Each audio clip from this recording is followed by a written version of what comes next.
Eh bien, c'est messieurs, dames, bonjour, c'est Cad, bienvenue dans cette nouvelle petite vidéo. Alors, je ne sais pas combien de temps elle va prendre, je me suis retapé les règles pendant 2h30 tout à l'heure, il commence à faire nuit, j'ai mis toutes les lumières possibles pour que vous y voyez quelque chose, parce que j'en aurais ras-le-bol de tout ranger et ensuite de tout ressortir demain. Les setups, ils prennent au moins un quart d'heure à se mettre.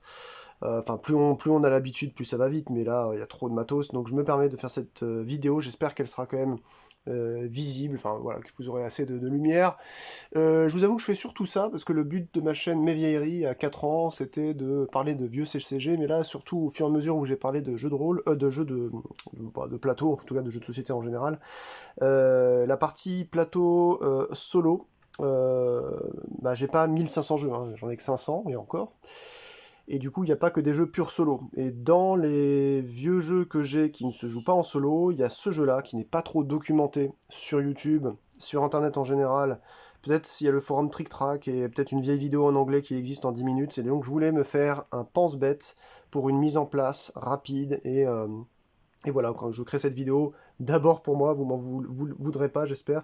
Et si jamais il y en a certains d'entre vous qui découvrent ma chaîne avec cette vidéo, bah, bienvenue. Je parle normalement de vieux jeux, de cartes à collectionner, de jeux de cartes en général, JCE et autres, et de musique maintenant, depuis 2 ans. Et eh bien, voilà, je vais vous présenter les règles et le setup en fait d'une partie de Sid Meier's Civilization, le jeu de plateau édité en 2010 par Edge et FFG, parce que c'était surtout Edge, la partie jeu de rôle, je crois, FFG encore en 2010, et 2K Games Firaxis, un jeu de Kevin Wilson, qui se joue, donc un jeu de culture, de politique et de guerre pour 2 à 4 joueurs, c'est un 3X, 3 ou 4X, j'oublie toujours. Expand, Explore, Exterminate et Exchange peut-être, je sais plus. Bon, en tout cas c'est un 4X, dans l'univers du jeu vidéo Civilisation. Vous n'aurez pas assez d'une table de 80 par 120 comme celle-ci pour pouvoir jouer correctement à ce jeu, ou alors éventuellement, mais à deux. Sinon, après, pour tout... Et en fait, contrairement à chez moi, là, il y a une télé devant, il y a un fauteuil là, il faut vraiment arriver à pouvoir vous foutre autour, donc prévoyez une grande table si jamais vous mettez la main sur ce jeu un jour. Il n'a pas été réédité malheureusement. Ils ont refait un autre civilisation, c'est le Aube Nouvelle, je crois. Je sais plus exactement comment il s'appelait, que je n'ai pas, c'est celui qui est sorti en 2013, 2014, 2016 peut-être, je sais plus. Et donc vous avez sur la boîte du premier jeu de FFG, parce qu'il y a eu des vieux civilisations depuis les années 80, hein, mais qui étaient beaucoup plus lourds, moi j'avais fait des parties, ça a duré plus de 12 heures, certaines parties. J'ai plus ces jeux-là, c'était chez des gens que je jouais, mais en tout cas celui-ci est très bien, puisqu'il s'inspire des vieux, et il n'est pas tombé en plus dans les écueils des nouveaux, enfin du nouveau. Et je vais vous montrer en plus de ça, euh, j'ai les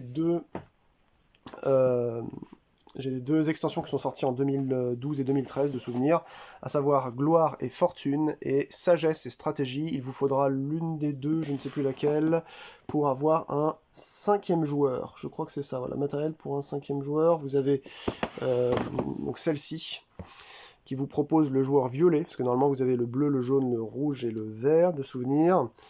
Et du coup, vous avez... Bah, on va dire ce que vous avez, tiens, avant de passer. 4 fiches civilisation, donc c'est-à-dire 4 civilisations nouvelles. Donc là, j'imagine qu'il y a les Arabes, les Huns, etc.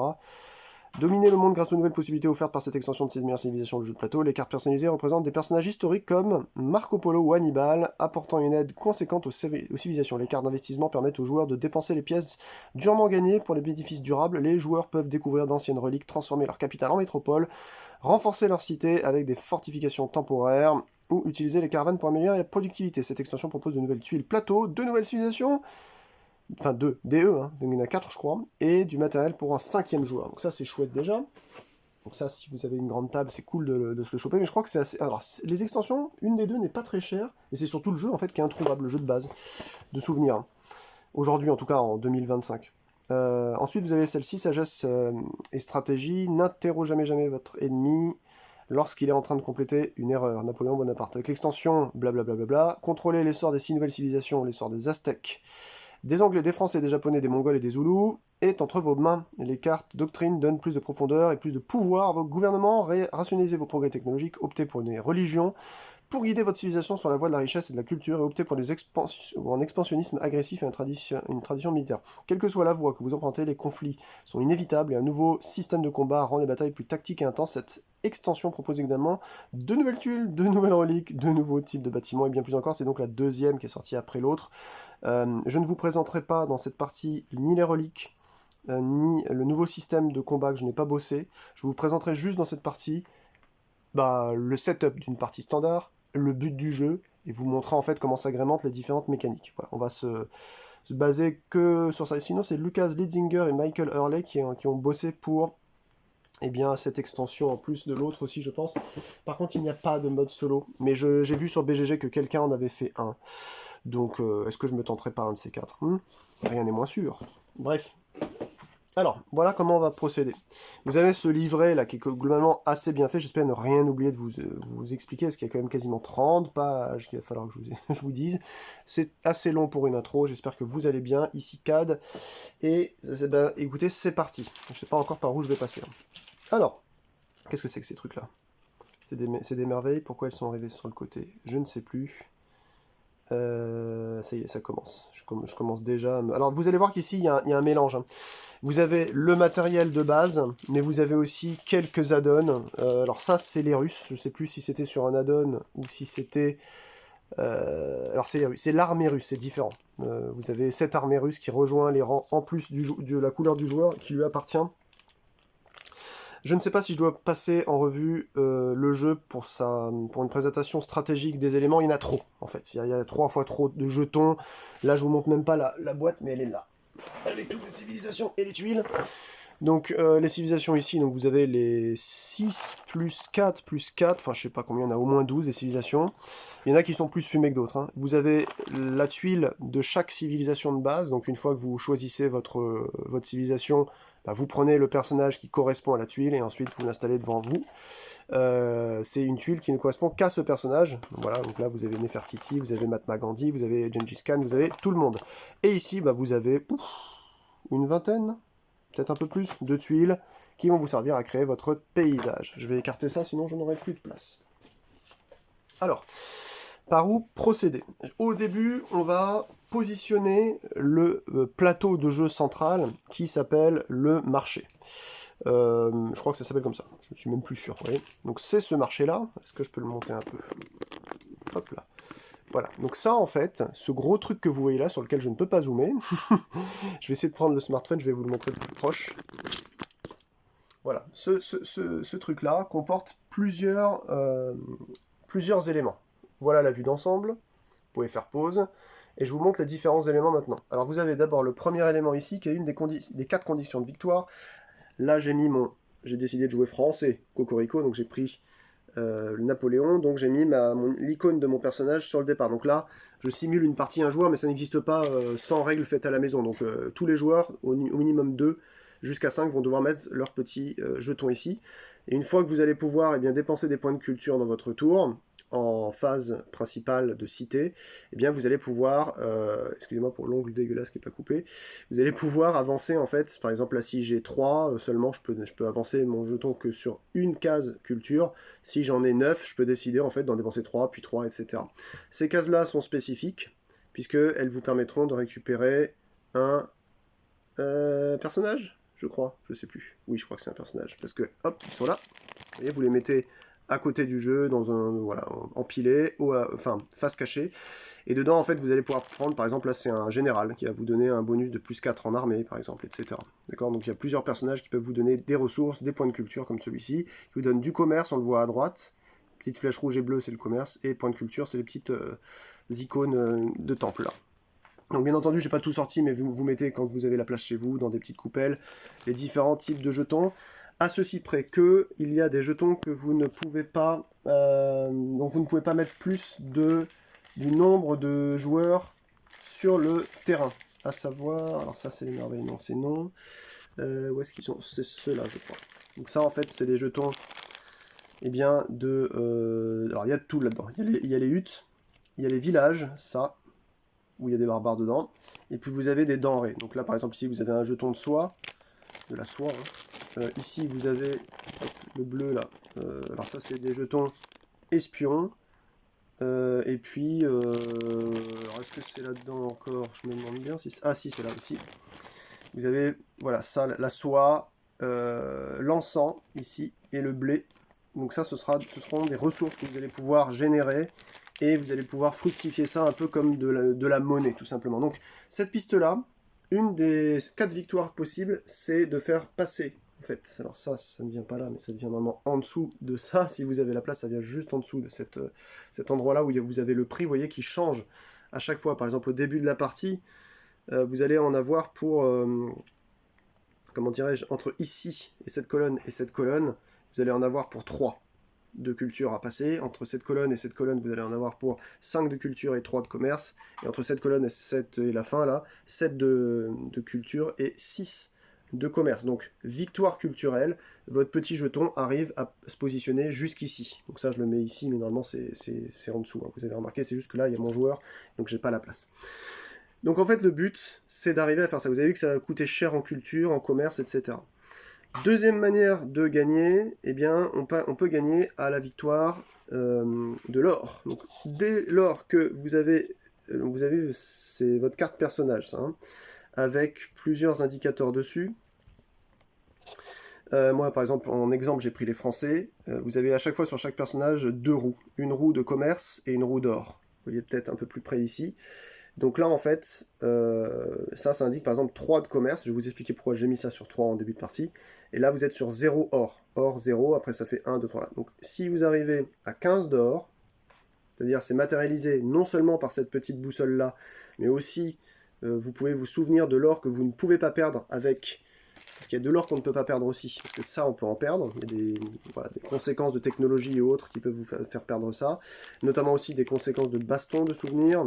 Je vérifierai tout à l'heure, mais je crois que vous voulez un pion-pièce, ouais c'est ça. Et vous avez ces pions-pièces, voilà, normalement qui sont un peu plus pérennes, enfin ça dépend des fois, qui vont se cumuler en même temps et que vous pouvez avoir avec un certain nombre de techno aussi. Sur chaque fiche de personnage, je vais vous le détailler ça après pour chaque chose que vous allez pouvoir faire avec. Mais grosso modo, donc la deuxième façon de gagner, c'est comme je vous ai dit, de passer à 15 d'or. Voilà. Ensuite, une autre façon de gagner, c'est d'arriver à 26 de commerce. Vous avez, je crois, 25 ou 26 qui sont indiqués ici, là. Vous voyez, 24, 25 et 26. En fait, le 26, ça repasse, il y a marqué 5 en chiffre romain. Je revérifie que je vous dise pas de bêtises dans la règle. Parce que c'est bien beau hein, de parler, mais il faut quand même que j'arrive à être précis. But du jeu, comme dirait Yann Drev. Mais quel est donc le but du jeu au bout de 25 minutes de mise en place Alors attendez, parce que là, c'est difficile au niveau de la place.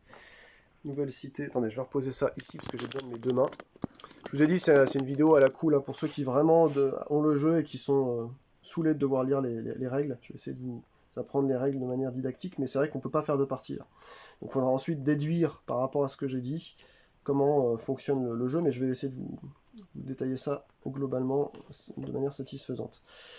Alors, du coup, je ne sais plus où c'est marqué, vous m'excuserez. Donc, capacité de carte technologie, déplacement... À propos des unités, non, c'est avant. Collecte de points, non. Positionnement des cadrans de commerce, non. Positionnement des cadrans économiques. Aperçu déroulement d'un tour. Construire le plateau. Ah, mais c'est où? Putain, c'est où? Ça, c'est la liste des... Mais c'est pas possible. Le but du jeu... Si, c'est bon. Donc, victoire culturelle, victoire technologique. Je vais vous la montrer, elle est très simple. C'est celle-là, la victoire technologique. C'est la 3e victoire que vous pouvez faire. Ça, c'est une carte qui est notée de chiffre 5 en romain. C'est des cartes technologiques. Je vais vous en parler juste après quand je parlerai de chaque joueur. Et en fait, si vous arrivez à obtenir cette carte-là, en fait, elle arrive tout en haut d'une pyramide technologique, et bien vous remportez la partie immédiatement. Mais bon, il va falloir quand même construire en tout 14 technologies en plus de celle de base. Ça fait 15 en tout. Ça, celle-là, ce sera la 14e finalement. Économique, donc on a dit c'est 15 pièces. Culturel, on l'avait montré tout à l'heure. Technologique, économique. Bah non, c'est bon, en fait. Je vous ai montré les 3. Il n'y a pas d'histoire de gagner au commerce, je suis complètement con. En fait, la dernière manière de gagner, hop, excusez-moi, ça faisait flou, la dernière manière de gagner, c'est la militaire, tout simplement. Donc qu'est-ce qu'il faut faire? Bah, simplement aller éclater la gueule à l'adversaire. C'est peut-être ça que certains d'entre vous vont adorer. Donc là, j'ai dit tout à l'heure qu'il y avait un mélange de plusieurs éléments. J'ai essayé de supprimer un certain nombre de cartes qui faisaient partie des boîtes d'extension. Notamment, en fait, là, le joueur, le mec qui m'avait vendu ça, avait mis, par exemple, là, ça fait partie d'une extension, c'est la mégapole, en fait. Vous voyez, c'est un truc que vous allez pouvoir, et en plus, fortifier. En gros, c'est une capitale plus grosse qui prend 2 cases. Voilà. Donc ça, on ne l'utilise pas pour les premières parties. Voilà ce qu'on vous livre en fait avec un joueur. Donc vous avez tout le matériel pour le joueur dedans qui comporte 2 colons. Donc 2 colons, c'est les petits chariots. 6 armées, c'est les petits drapeaux. Et derrière, vous avez 2 villes. Bon, une mégapole si vous avez l'extension. La cité principale qui s'appelle la capitale. Et un certain nombre de petits points, de petits jetons comme ça que je vais vous montrer qui concernent la guerre. On va pouvoir positionner maintenant... alors, pas encore les joueurs. Je vous montre encore le plateau principal. Plateau principal, donc ici, il y a eu une carte qui a été erratée, que celui à qui j'ai acheté le jeu a collé carrément ici, ça je trouve ça insupportable, hein, littéralement. Mais en gros, le port était un mauvais port, enfin, c'est pas que c'était un mauvais port, c'était que depuis qu'il y avait une extension avec le chantier naval pour l'améliorer, en gros, ou l'inverse, il y avait un chantier naval puis c'est devenu un port, voilà, il a collé la carte dessus, parce que c'était celle-ci la plus intéressante qu'il fallait utiliser. Vous avez, en haut, là-haut, une partie pour des merveilles. On vous déconseille de faire une partie avec les merveilles de prime, enfin au début, mais en fait vous pouvez très bien faire vos premières parties avec, ça n'a pas d'importance. Ce qu'il faut faire, c'est simple, c'est très très simple. Vous avez plusieurs types de merveilles avec des dos différents. Vous avez les merveilles qui sont, comment on appelle ça? Ah oui, si, je sais pourquoi je dis merveilles, écoutez. Merveilles médiévales. Et vous avez les merveilles derrière qui sont les merveilles actuelles, quoi. Je sais plus comment ils appellent ça, modernes, voilà. Hop, je ne sais pas si vous voyez bien, moderne. Donc en fait, vous mettez les modernes sous les médiévales, vous positionnez tout ça ici, en haut. Vous positionnez ensuite 4 merveilles ici. Donc là, par exemple, il y a le Colosse, Chichen Itza, Phare d'Alexandrie et les Jardins Suspendus, qui sont des merveilles antiques. Et vous en positionnez que 4. Du coup, vous voyez, à chaque fois, il y a certains types de merveilles qui sont de ce dos-là, donc antiques, que vous n'utiliserez pas, donc vous les laissez de côté. Vous prenez ensuite, dans une pochette de jetons qui vous est livrée avec le jeu, eh bien, les merveilles en elles-mêmes, c'est-à-dire les jetons merveilles que vous allez positionner devant. Juste, il y a un petit encart ici où vous pouvez déposer le jeton merveille qui convient, puisque le joueur ou la joueuse qui va pouvoir construire la merveille pour le coup, qui a marqué en bas à gauche ici, et qui peut être réduit avec un certain nombre de technologies, eh bien, va pouvoir se l'approprier, la laisser en face visible, et prendre le jeton à côté qu'elle va installer dans sa cité. Si un jour la merveille part en désuétude, je sais plus comment ils appellent ça, et désaffectée, quoi, on retourne la carte, mais on conserve quand même le bonus de la merveille, elle est encore là, mais simplement on considère que la carte n'existe plus, donc on la retourne, mais il y a toujours le 1 de culture ici. Les merveilles de base dont vous pouvez vous saisir en début de partie, c'est 1 de culture. Ensuite, vous en aurez des 2 de culture, qu'on mettra, quand c'est acheté, on remplace, et à force il va y avoir donc des merveilles pas antiques mais médiévales qui vont venir, et ainsi de suite, jusqu'à ce que ce soit médiéval, donc c'est 2 cultures, et 3 cultures pour les 4 merveilles qui sont le plus en dessous. Donc en fait, on vous demande lors de la mise en place de regarder les 4 qui ont été mélangés et mis en dessous. Donc là par exemple vous avez Big Ben, vous avez le Kremlin, et vous avez la Statue de la Liberté et les Nations Unies. Vous récupérez les petites miniatures qui correspondent à ça, et vous les positionnez ici, voilà. Il y a une action qui permet dans le jeu à un joueur ou une joueuse de virer, de flinguer directement une merveille, quoi. Depuis là, tout simplement, depuis le marché, on va dire. Ensuite, vous avez le marché principal, qui correspond à plusieurs choses.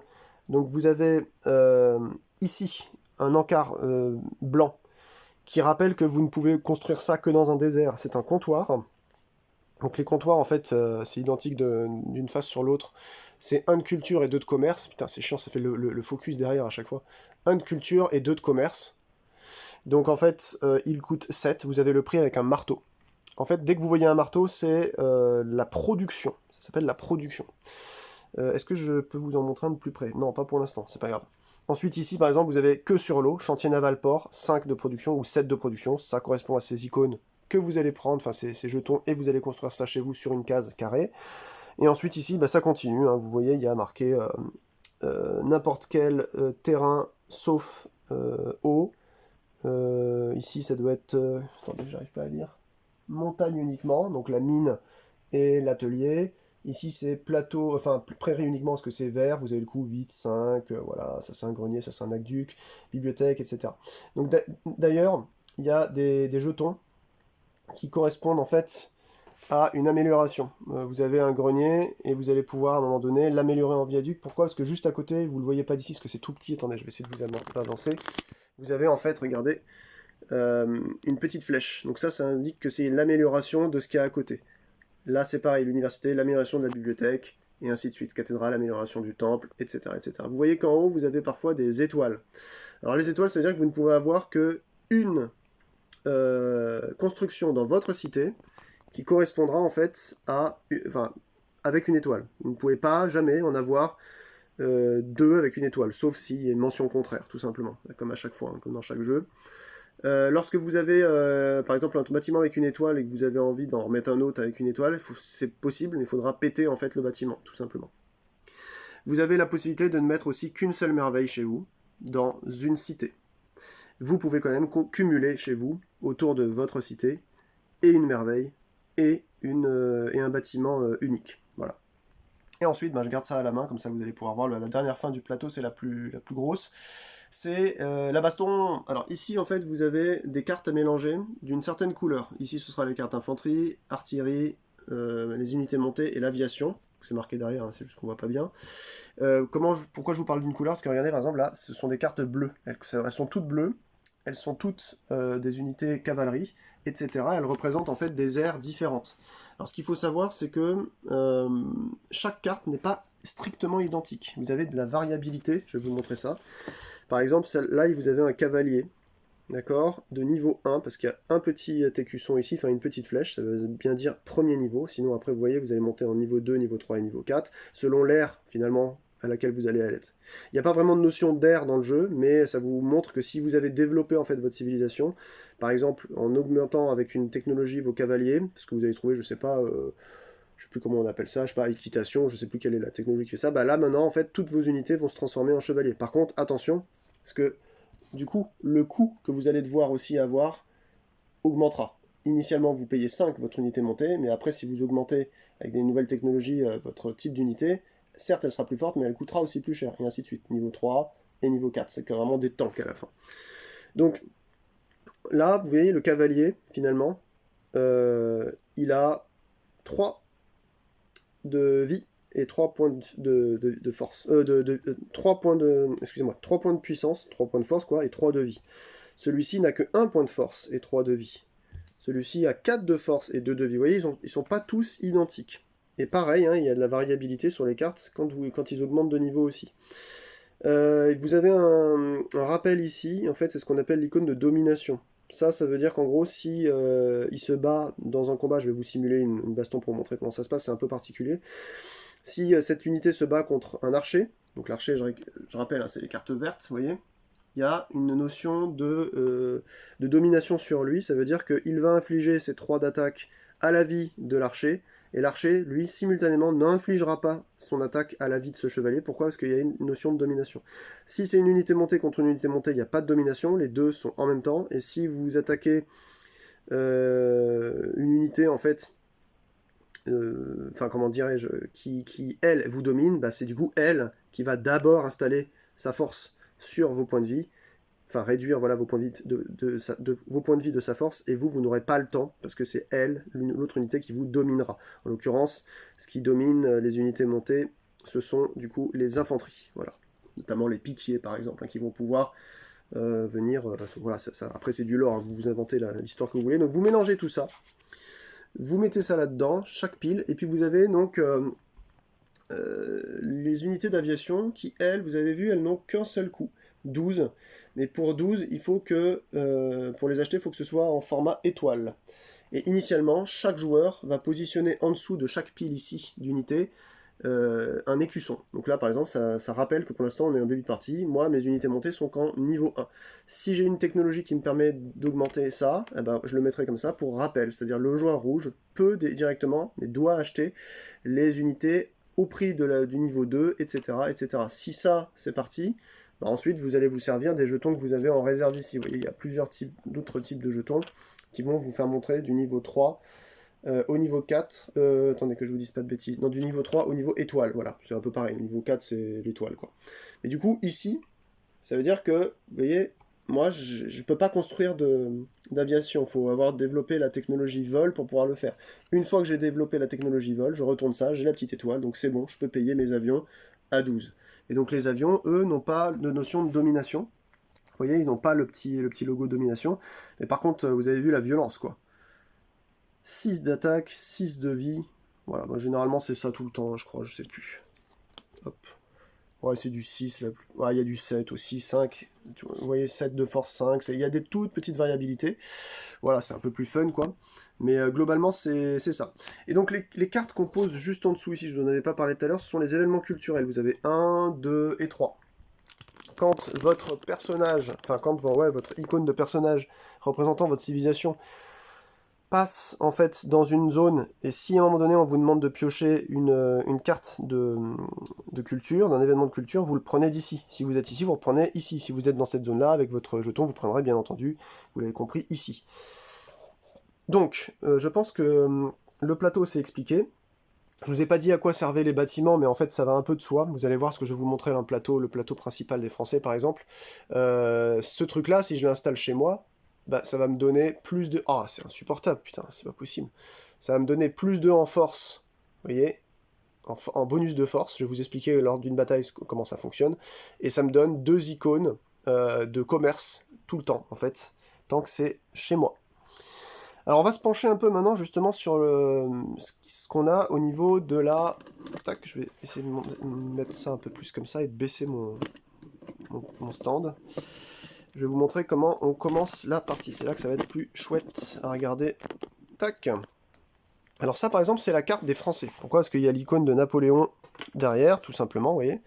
Donc là j'ai pris français, donc je me suis installé. Alors en fait au début de la partie, on vous propose de, enfin surtout sur les premières parties, de commencer eh bien, à positionner dans le sens de la flèche ici, dans votre sens on va dire, et votre première capitale, donc qui n'est pas la simple cité, mais qui est réellement la capitale, donc elle est comme ça, avec elle est un peu différente, vous voyez, il y a marqué plus 12, les autres c'est plus 6, c'est des cités normales, en gros c'est un bonus de défense quand on vous attaque, et bien on vous conseille de le mettre sur la petite flèche verte, donc voilà, faut pas se faire chier, hein, vous faites vos premières parties en le mettant là, comme ça vous n'avez pas besoin de réfléchir énormément, mais en fait après vous avez le droit de la mettre n'importe où sur la case, sauf dans l'eau, bien entendu, et puis c'est tout en fait. Par contre les cités après, la capitale, vous allez avoir à les installer à l'aide de vos colons, comme dans le jeu vidéo, en fait, ils vont se déplacer, et dès que vous avez un endroit sympa, vous établissez une cité, il y aura des restrictions, je vous les dirai tout à l'heure.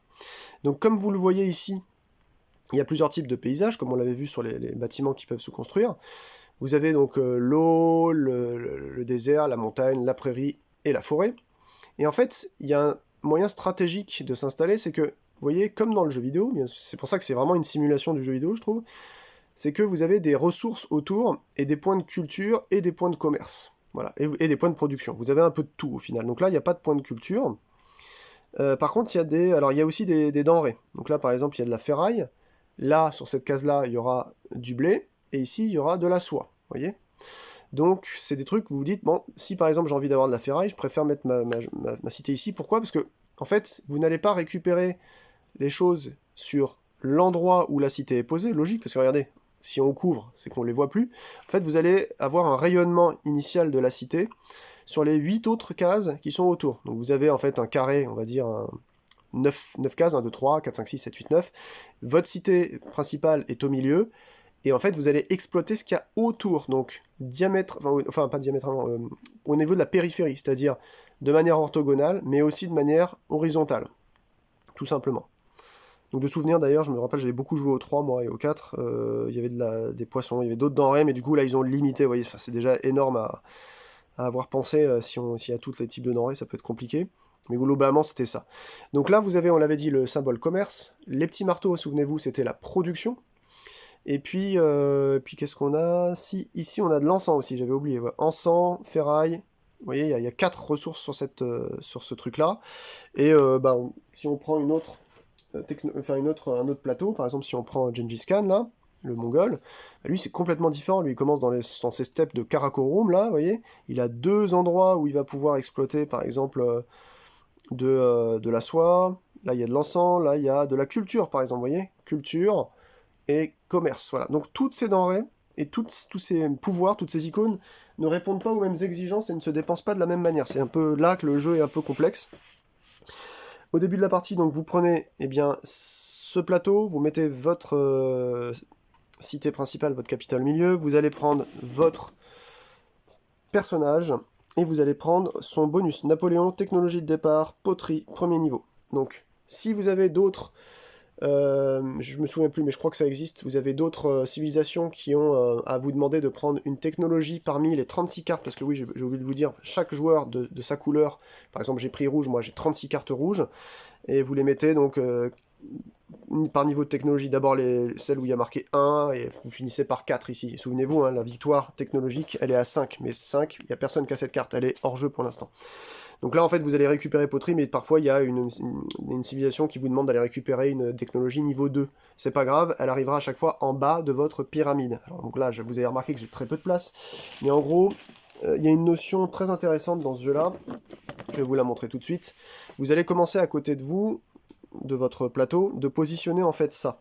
Au fur et à mesure de la partie, lorsque vous allez pouvoir acquérir en fait de nouvelles technologies à l'aide de votre commerce, votre roue de commerce, vous allez par exemple, ça c'est une technologie niveau 1, vous allez les installer au fur et à mesure, vous avez vu, l'une à côté de l'autre. On s'en fiche de l'ordre du moment qu'elle est sur la même ligne, d'accord?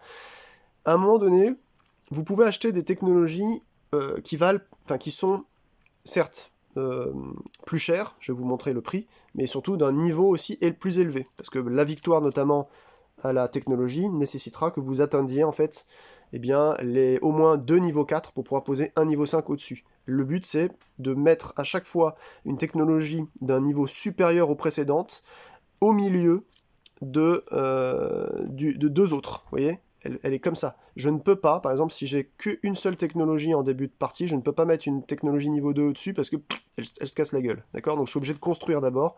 Vous avez une sorte de petit phénomène comme ça où là, il vous en faut 2 de niveau 1 pour en mettre une de niveau 2. Mais après, vous êtes bloqué, vous pouvez pas mettre de niveau 3, ce qui veut dire que ça vous impose de mettre d'abord une troisième niveau 1, ensuite, vous l'avez compris, une deuxième niveau 2, et seulement après vous mettez un niveau 3, et ainsi de suite. Vous voyez, vous construisez comme ça. Donc cette notion-là, moi je l'aime bien, je trouve que c'est assez pratique, et puis vous avez un sentiment de puissance au fur et à mesure. Donc là, je vais revenir sur le Napoléon français. Donc vous avez vos 36 cartes, c'est votre paquet, vous le gardez à côté, chaque joueur a son paquet. Et donc chaque joueur a son propre arbre technologique, avec les choses en fait qui lui permettent d'avancer dans sa partie. Vous avez une icône, le nom, le niveau de la technologie, là en l'occurrence 1, et ensuite, alors là par exemple, je vous montre typiquement celle-ci, à quoi elle sert. Une fois qu'elle est construite, eh ben, ça vous libère la possibilité de construire les greniers. Souvenez-vous, c'était là-haut les greniers, c'était ici, ça vaut 5. Ça vous a rappelé ici. Donc là, vous pouvez construire un grenier par exemple. Dépensez 5 points de production, vous mettez un grenier. Le grenier, hop, le joueur du grenier, il a un point de... C'est insupportable hein, que ça fasse le focus derrière. Il a un point de production et un point de commerce, et ben il va servir à être installé autour de chez moi, mais pas dans une zone d'eau. On l'avait vu là-haut, hein, c'est bien marqué, dans des zones de prairie uniquement. C'est-à-dire je peux le mettre là, et je peux me mettre là, tout simplement. Voilà. Je crois aussi que ça compte comme prairie. Je sais plus s'il y a autant de types de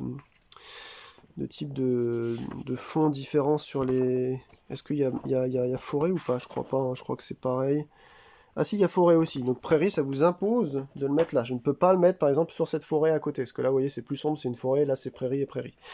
Donc ça, cette technologie, déjà, c'est-à-dire que les Français, dès le premier tour, peuvent construire un grenier à 5.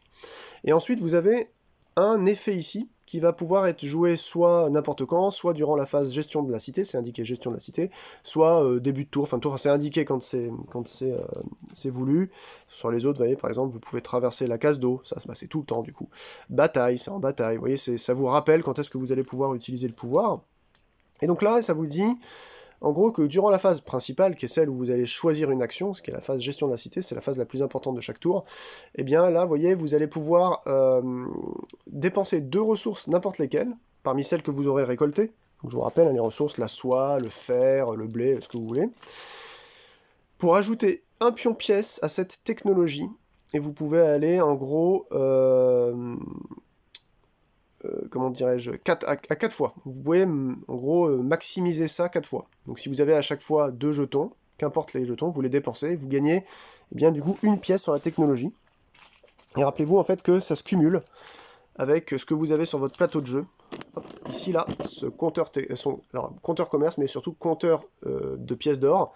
Et bien, si les deux ensemble, bah, ça fait 15, ben voilà, vous remportez quoi. Donc là, c'est 4 max. Donc voilà, là c'est le début par exemple, de ma pyramide technologique.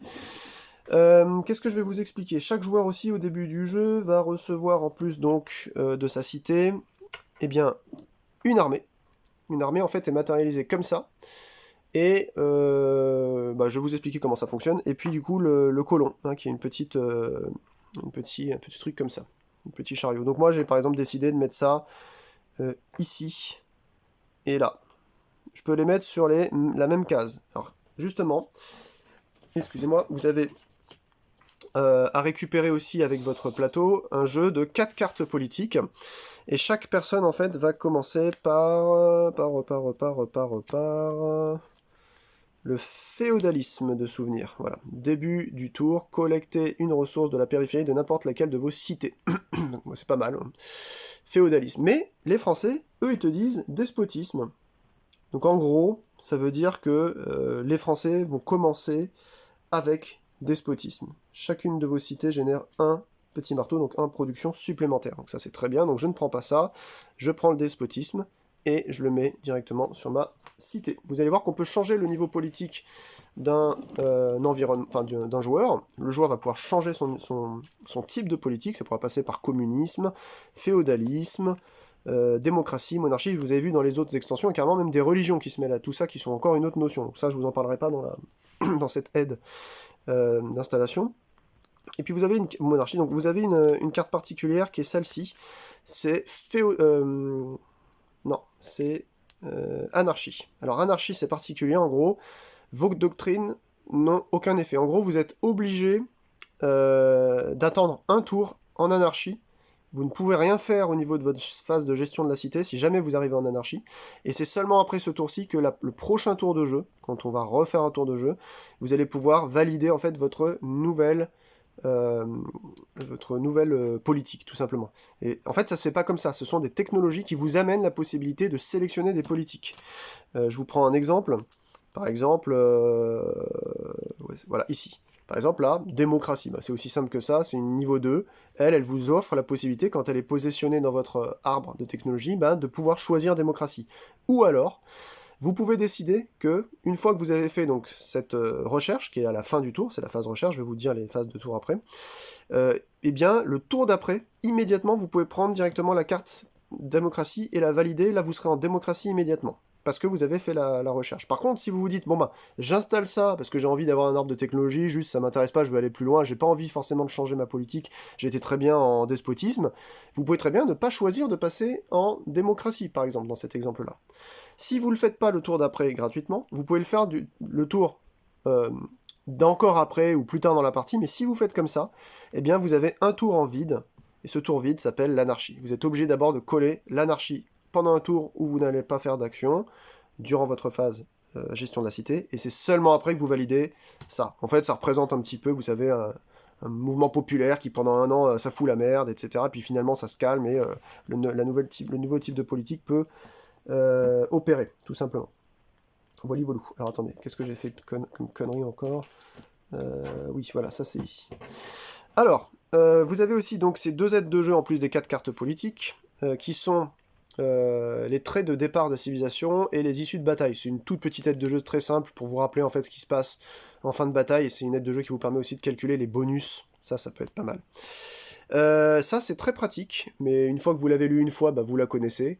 Ça veut dire que, en gros, pour 5 de production, je produis une unité infanterie, 5 de production, une unité archerie, 5 de production, une unité cavalerie. Ou alors, je produis un nouveau jeton armé, directement sur ma cité, enfin, qui est posé sur le bord d'une des... sur une des cases légales autour de ma cité, ou pareil pour un nouveau colon, mais ça coûte 6 de production. La vitesse d'expédition, qu'est-ce que c'est? En gros, c'est 2. Vous commencez, vous pouvez bouger de 2. C'est-à-dire que là, à mon tour, si j'ai envie de bouger, je fais 1, 2, et puis je peux faire 1, 2. On peut pas bouger en diagonale, vous êtes obligé de bouger de manière orthogonale. Et au fur et à mesure des technologies qui vont vous être apportées avec ce que vous allez acheter, vous allez pouvoir avancer plus vite en fait dans le tour. Vous allez parfois même pouvoir passer, je sais plus avec quelle technologie, c'est peut-être voile. Vous allez pouvoir passer par exemple par la mer sans vous avoir le droit de vous arrêter dans une case d'eau, mais après, alors que là au début vous pouvez même pas passer par la mer, et ainsi de suite. À la fin, je crois qu'il y a carrément une autre technologie qui vous permet carrément même de vous arrêter sur une case d'eau. Voilà. Je crois que ça doit être voilier peut-être, je sais plus. Taille de main de culture, ça veut dire que toutes les cartes que vous piochez là, vous allez avoir des moments où vous allez pouvoir les jouer, mais des fois vous avez envie de les stocker, sauf qu'il y a des fois où vous allez trop en avoir. Pourquoi? Parce que vous êtes limité là, en l'occurrence, à 2 en début de partie. Vous pouvez pas avoir plus de 2 cartes culture. Quand il y en a une troisième qui rentre dans votre main, vous êtes obligé de vous en séparer de une sans valider son effet. Limite d'empilement, alors ça c'est très important, ça correspond en fait au nombre d'unités de votre couleur qui peuvent être sur une case. Là par exemple j'ai décidé de faire une escorte de mon colon avec mon armée, donc j'ai envie par exemple que mon armée suive mon colon. Si jamais il tombe sur une armée ennemie, et comme ça mon colon ne sera pas bouffé directement. Parce que si vous avez un colon qui est tout seul et que vous avez un ennemi, un petit drapeau comme ça ennemi d'une armée ennemie qui vient se déplacer sur votre colon il est dégagé, et vous regardez ce que vous gagnez immédiatement au niveau de cette carte-là. C'est ce qu'on appelle les butins. Voilà, vous avez, je crois que c'est un butin que vous gagnez pour ça. Voilà. Donc c'est la taille d'empilement qui va pouvoir être aussi, je crois, améliorée. Je crois, c'est sûr, puisque vous allez pouvoir par exemple faire des attaques groupées avec 2 de vos armées, ce qui va pouvoir, si vous n'avez pas qu'une seule petite armée, si vous attaquez par exemple avec une autre armée, regardez, plus 2 par armée supplémentaire pour calculer votre bonus, finalement, non, votre taille de main, c'est encore mieux. Bonus de combat, c'est selon le nombre de générales, d'académies militaires que vous avez fait, de baraquements, vous voyez, si vous défendez sur votre capitale, si vous défendez sur une autre ville, etc. Tout ça, c'est bien détaillé ici. Je vous expliquerai tout à l'heure, lorsque j'expliquerai comment fonctionnent les combats, correctement, comment fonctionnent les cartes bonus, puisque vous avez ces 2 cartes bonus qui sont disponibles pour un seul joueur, celui qui aura le plus va se saisir donc d'une de ces 2 cartes-là. Donc ces 2 cartes restent à côté. Partant de là, vous savez tout. Il n'y a au début qu'une seule ville que vous avez en plus sur votre personnage. L'autre, elle est hors jeu, elle est pas loin de vous, mais elle est hors jeu. Et en fait, il vous faut faire une technologie particulière qui s'appelle irrigation de souvenirs, qui vous permettra de récupérer votre deuxième ville. Voilà. Donc la partie d'introduction, si vous vous y référez aux règles, il vous propose par exemple juste de commencer une partie sans la notion de la ligne au niveau des influences ici, c'est-à-dire des merveilles, et vous propose simplement d'essayer de construire une 3e ville. Après votre première qui est construite, qui est votre capitale, vous en construisez une, vous essayez de développer irrigation, et à la 3e, enfin du coup à la 2e cité de base construite, vous arrêtez la partie. C'est juste pour vous mettre en jambes.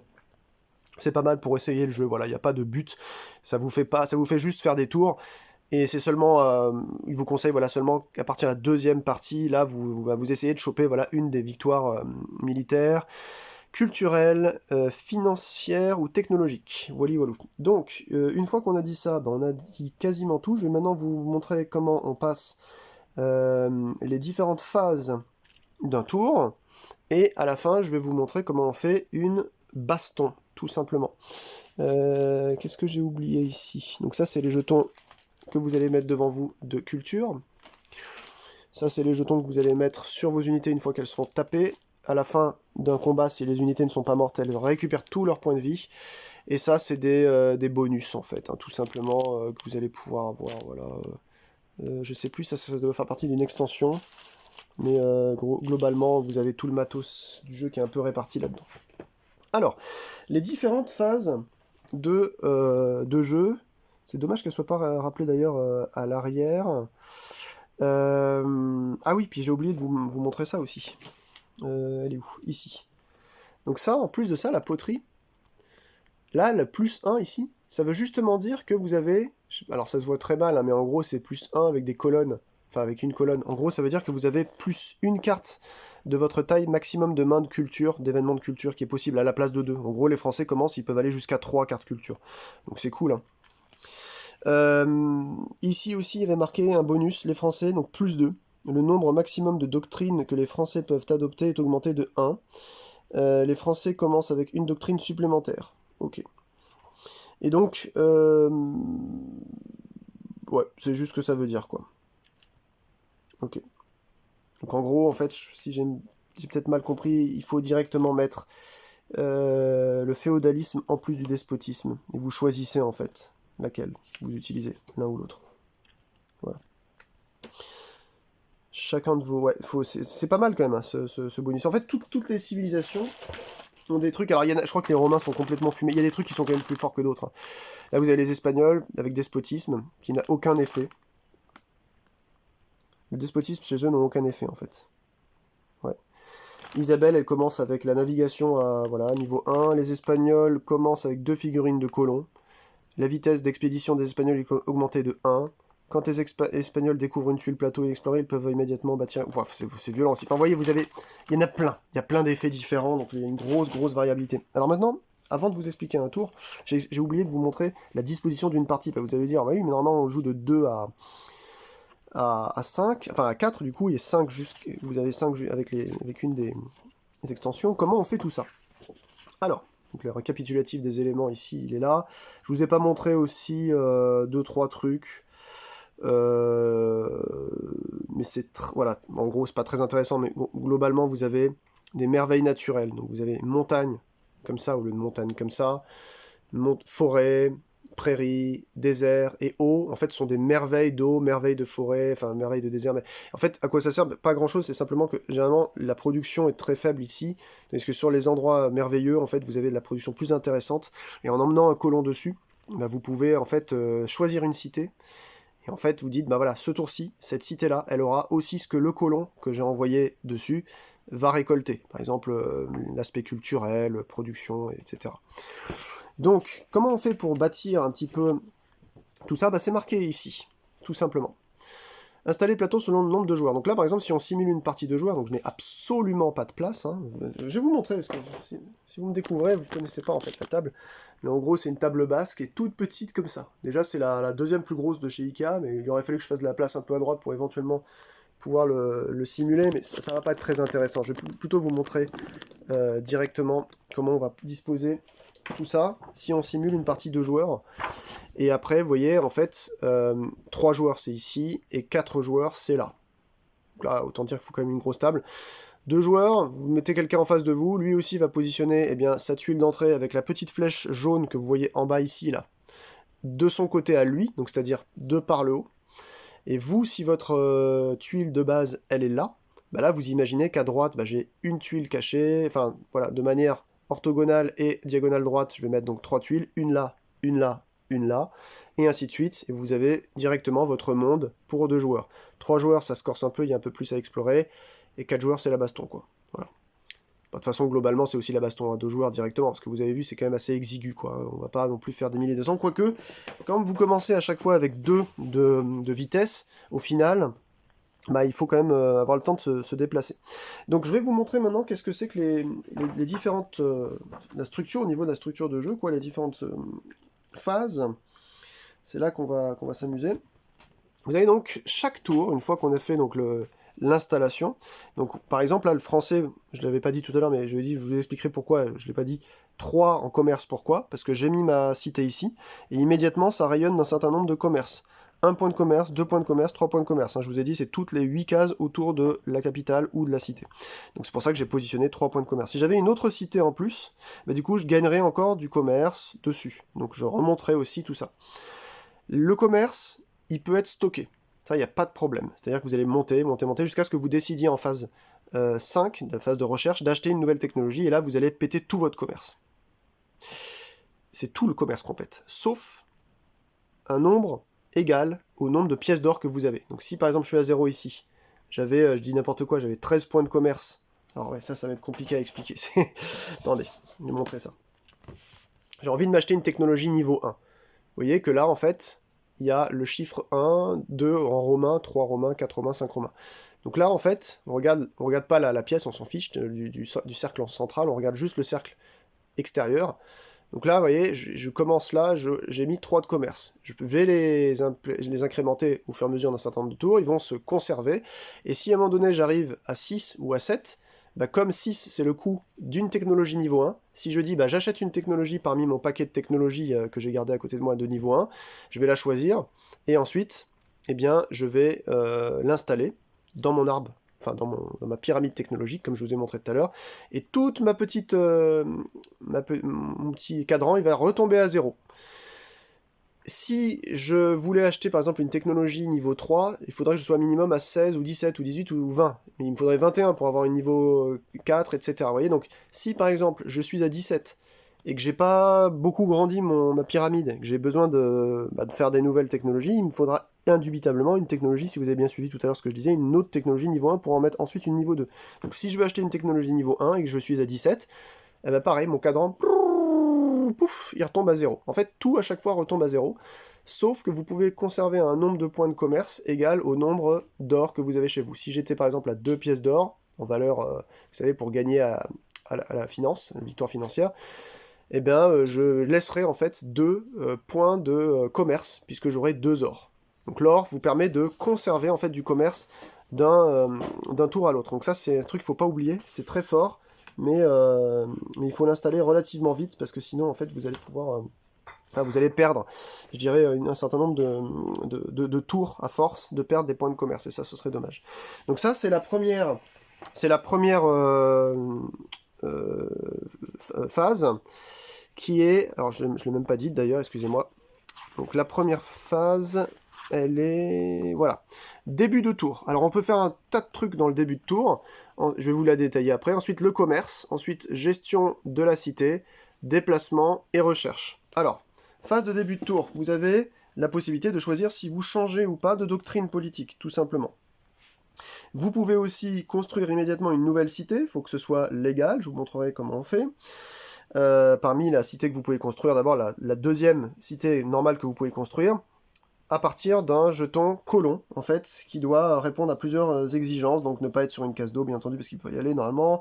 Et puis aussi, il doit y avoir 8 cases révélées adjacentes. Ce que ça veut dire, c'est que si au début de la partie, par exemple, ça, vous avez vu tout à l'heure, c'était normalement la case de base qui se mettait à côté.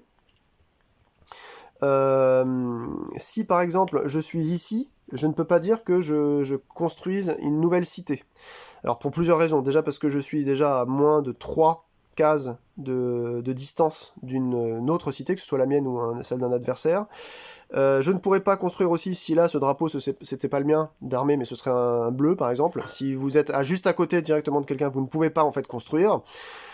Si il n'y a pas 8 cases, donc là il faut s'imaginer aussi qu'il y a une autre tuile ici, pas vue encore, il faut que je claque, ça je l'ai pas dit mais je le dis maintenant, il faut que je claque un point de déplacement pour pouvoir retourner c'est le brouillard de guerre en fait, hein, si vous voulez, une tuile qui est encore occultée. Donc ici, dans cette considération, admettons que on soit sur une autre disposition et que ma cité était beaucoup plus loin, voilà, là j'aurais pu le faire parce que ça c'est mon armée, elle est à plus de 3. Là je ne pourrais toujours pas le faire parce qu'il n'y a pas 8 cases visibles autour. Pour ça, il faudrait déjà que je claque en phase de déplacement un de déplacement pour regarder ce qu'il y a là. Je mets ensuite la flèche du côté de l'endroit où je rentre, moi, c'est-à-dire je suis ici, alors je ne suis pas encore rentré, mais j'observe d'ici, donc je mets la flèche côté comme ça, je la mets pas en haut, je la mets pas en bas, je la mets vraiment de là, ou du côté où il y a mon colon, et c'est pas encore fini, il faudrait que je fasse un deuxième déplacement juste pour regarder ce qu'il y aurait sur cette case-là, donc je la retournerai, je remettrai aussi la flèche vers le bas, ici, vous voyez, donc il faudrait qu'il y ait 8 cases visible, donc là c'est toujours pas bon, parce qu'il a un accès 1, 2, 3, 4, 5, 6, 7, il manquerait que je puisse aller ici ou là, mais là j'aurai plus de points de déplacement, il faudrait que je le fasse un tour subséquent pour pouvoir regarder la dernière et construire ma cité ici, voilà, j'espère que vous avez à peu près compris. Pareil, quand vous regardez une nouvelle tuile, vous installez un pion hutte, par exemple ici, hein, je vous ai montré en début, vous installez un pion hutte directement dessus, derrière chaque pion en fait, il va y avoir un certain nombre d'éléments. Vous pouvez gagner par exemple de la de la ferraille ici, ou d'autres choses. Mais il faut que quand vous gagnez en fait un pion hutte, c'est immédiat, directement en fait, avec votre armée. Vous retirez la hutte, vous pouvez regarder ce que c'est, vous le conservez chez vous face cachée. Faut pas que les autres joueurs le savent. Par contre, si vous trouvez un pion comme ça, ou qu'à l'arrière d'un pion hutte, bah, y a ce sigle-là, c'est que c'est un pion village. Et là, en fait, votre adversaire à gauche, votre premier adversaire à gauche, va se saisir en fait d'une carte infanterie, une carte artillerie, une carte montée, et ensuite va simuler un combat contre vous. Voilà, tout simplement. J'en parlerai tout à l'heure un peu plus quand on sera en phase de combat. Donc, je remets ma cité principale ici, je remets ce truc-là ici, et donc en début de tour, on peut construire une nouvelle cité, si on a la possibilité de le faire. Il ne faut pas qu'on soit à côté d'une case village, il ne faut pas qu'on soit à côté d'une armée adverse, il ne faut pas qu'on soit 3, enfin, il faut qu'on soit à minimum 3 de libre un taux de distance, pardon, d'un autre marqueur cité à... faut qu'on soit en gros, la case doit être à au moins 3 cases de distance, voilà. C'est-à-dire en dessous de 3 cases, c'est pas possible, à 2 cases, vous pouvez pas construire, etc. Donc le centre de la cité ne gêne rien. Voilà, c'est ça en fait. Vous avez la capitale ou une cité, mais qu'on appelle en fait le centre de la capitale ou le centre de la cité. C'est une case. En fait, votre cité, elle rayonne, comme je vous l'ai dit, c'est l'intégralité des 8 cases autour de la cité. C'est pas la case précise ici, quoi. Donc vous pouvez aussi... Qu'est-ce que vous pouvez faire d'autre en plus? Un début de tour, donc changer de gouvernement, et c'est tout, voilà. Bon, après, vous avez des effets contextuels de début de tour qui peuvent se générer, etc., quoi. Voilà, voilà. Alors, qu'est-ce que je voulais vous dire? Voilà, deuxième phase, commerce. On engrange, donc on collecte les points de commerce, tout simplement. Vous avez les notions de blocus et de colon. Comme je vous l'ai dit tout à l'heure, si vous avez ce colon-là, et admettons, je commence la partie, là, j'ai que ça, puis on va dire qu'à côté, voilà, j'avais vu ça tout à l'heure, admettons. Mon colon, il est allé quelque part, j'en sais rien, il est allé ici, voilà.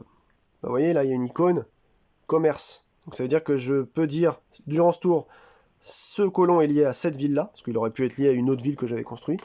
Et du coup, bah, pour cette ville-là, cette ville-là va générer 1, 2, 3, puis 4 de commerce. Vous avez une notion de blocus. Si votre colon est sur une case où il y a... Enfin, si votre colon... Alors attendez, que je vous dise pas de bêtises. Parce que vous pouvez être aussi dans une ville adverse, avec et vos colons et vos armées. Sauf que l'armée, si elle va dans le centre de la ville adverse, c'est qu'elle déclenche la guerre, tout simplement. Mais je crois que si vous êtes dans une ville adverse, vous pouvez justement bloquer l'autre joueur qui ne puisse pas, du coup, bah, pendant sa phase de commerce, récupérer la production, tout simplement. Collecte des points de commerce. Alors voilà, les figurines colons ont la capacité de collecter à chaque tour des symboles de commerce des cases où elles se trouvent, et une case de la périphérie d'une cité contenant au moins une figurine adverse, colon ou armée, ne produit pas de commerce pour le propriétaire de la cité. Voilà, c'est ça que ça veut dire, tout simplement. Donc vous pouvez... Alors à la fin du livret, page 26, vous avez... Qu'est-ce que je vous dis comme bêtise? Non, si c'est ça, voilà. Blocus. Des forces ennemies bien positionnées peuvent empêcher une cité d'obtenir l'approvisionnement qu'elle avait l'habitude de percevoir. Une case de la périphérie contenant au moins une figurine ennemie, armée ou colon, ne génère pas de production. Voilà. De commerce, de culture, de pièces ou de ressources. Elle ne génère rien en fait, pour le propriétaire de la cité. Une case peut être bloquée même si elle contient un bâtiment, une merveille ou une personnalité. Voilà, comme je vous ai dit, les merveilles c'est ça, les bâtiments c'est ça, puis les personnalités c'est pareil, mais c'est juste qu'elles ont une forme un peu différente aussi. Elles sont un peu en forme d'étoile de ninja, vous voyez, légèrement quoi. Donc si vous avez un colon qui va dessus, il fait un blocus, tout simplement. Et comme je vous ai dit, hein, les colons c'est très fragile, hein, il suffit qu'ils croisent un ennemi, et boum, ça saute hein, directement. Donc c'est l'ennemi qui récupère un butin. Donc, la phase de commerce, vous implémentez donc sur votre petit trou le nombre de commerces que vous avez grappillé en plus. Et ensuite, vous avez la phase de... Ce que j'ai dit tout à l'heure. Vous avez la phase de cité. Voilà. Vous avez la phase de la cité. Alors la phase de cité, c'est là où c'est le plus intéressant. Vous avez les actions de cité. Soit vous produisez une figurine ou une unité. Donc une unité, c'est les cartes carrées que je vous avais montré tout à l'heure pour vos armées. Donc soit une figurine, ça veut dire un nouveau colon, ou une nouvelle armée. Et là, vous aviez le prix tout à l'heure, il était indiqué ici, je vous avais montré. 4 ou 6. Les unités, c'est 5. Ou un bâtiment, si vous avez le droit d'en construire par rapport à ce que vous avez construit déjà comme technologie. Donc là, je peux construire un grenier. Le grenier, en plus, je peux en faire tant que je veux, puisque il n'y a pas de petite étoile. Vous voyez, donc il n'est pas unique, je peux en faire plusieurs. Ou une merveille. Sinon, vous pouvez ne pas faire ça, c'est-à-dire vous ne construisez rien, vous n'achetez rien, vous ne faites pas de merveille, pas de figurines, pas d'unité, pas de bâtiment, mais vous vous consacrez aux arts, tout simplement. Consacré aux arts, ça veut dire que vous allez récupérer tout ce que vous pouvez récupérer en matière de petites icônes d'art qu'on avait vu tout à l'heure. Donc là, par exemple, vous voyez, il y a une icône art ici, c'est le petit... c'est tellement petit, c'est ça, là. Voilà, la petite colonne grecque.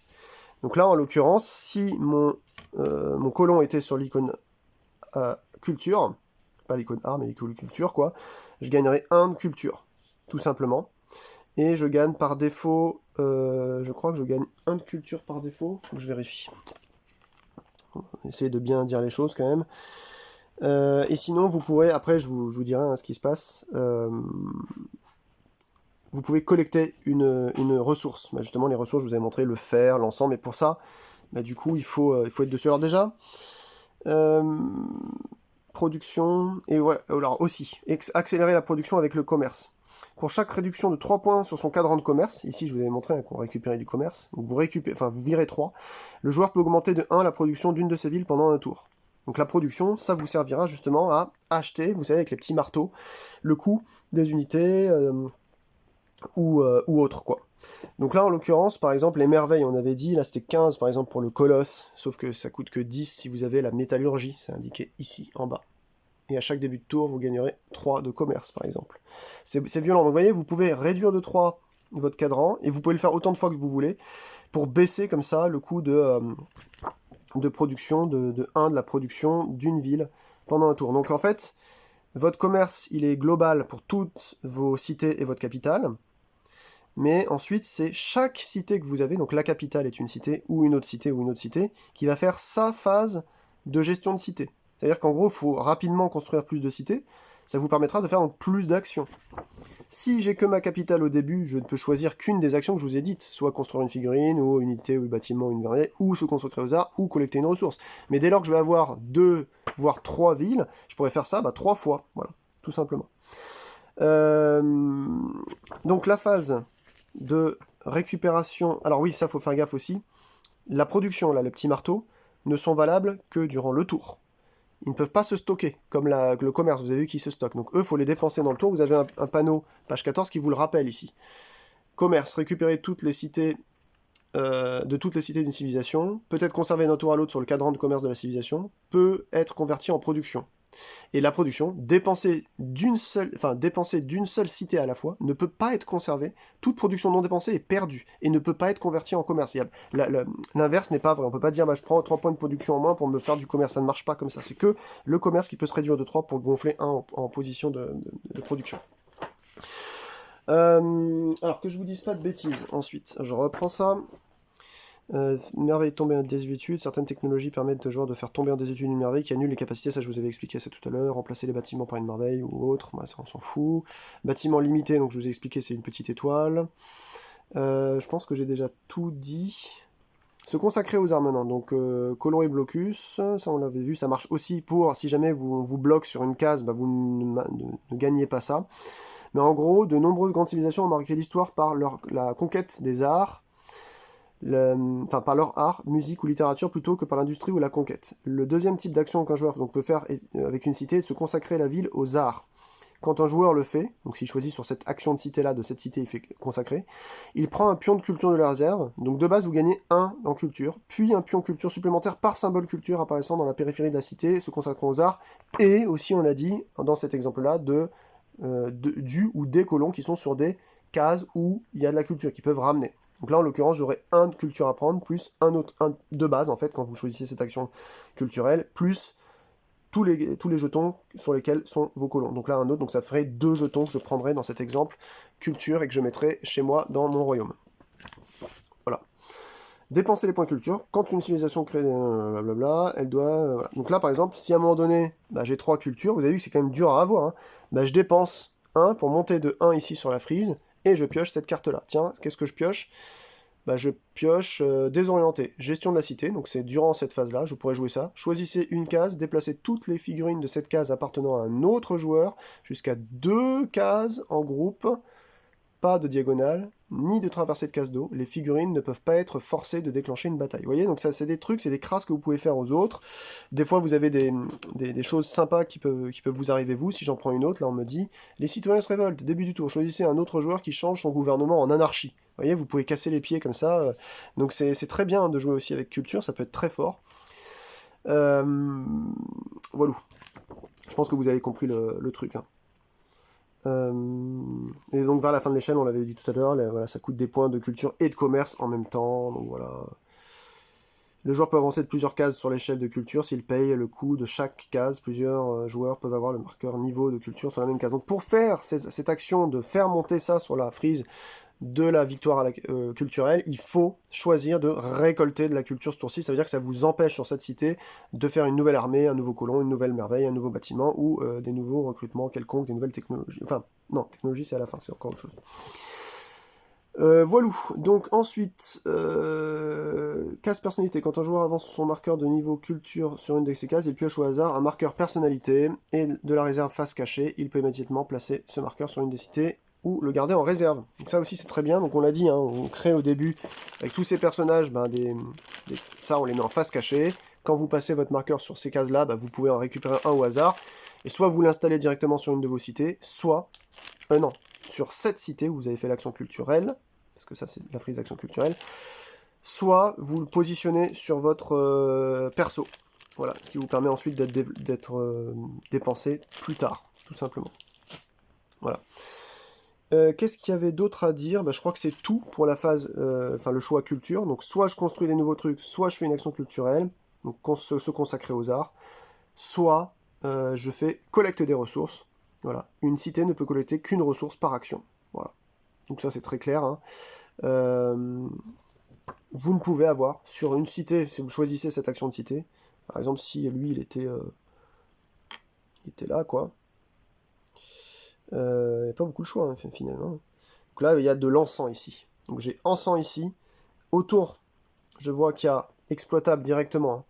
On regarde tout autour ici. Que ce soit avec d'ailleurs des choses construites ou pas. Hein.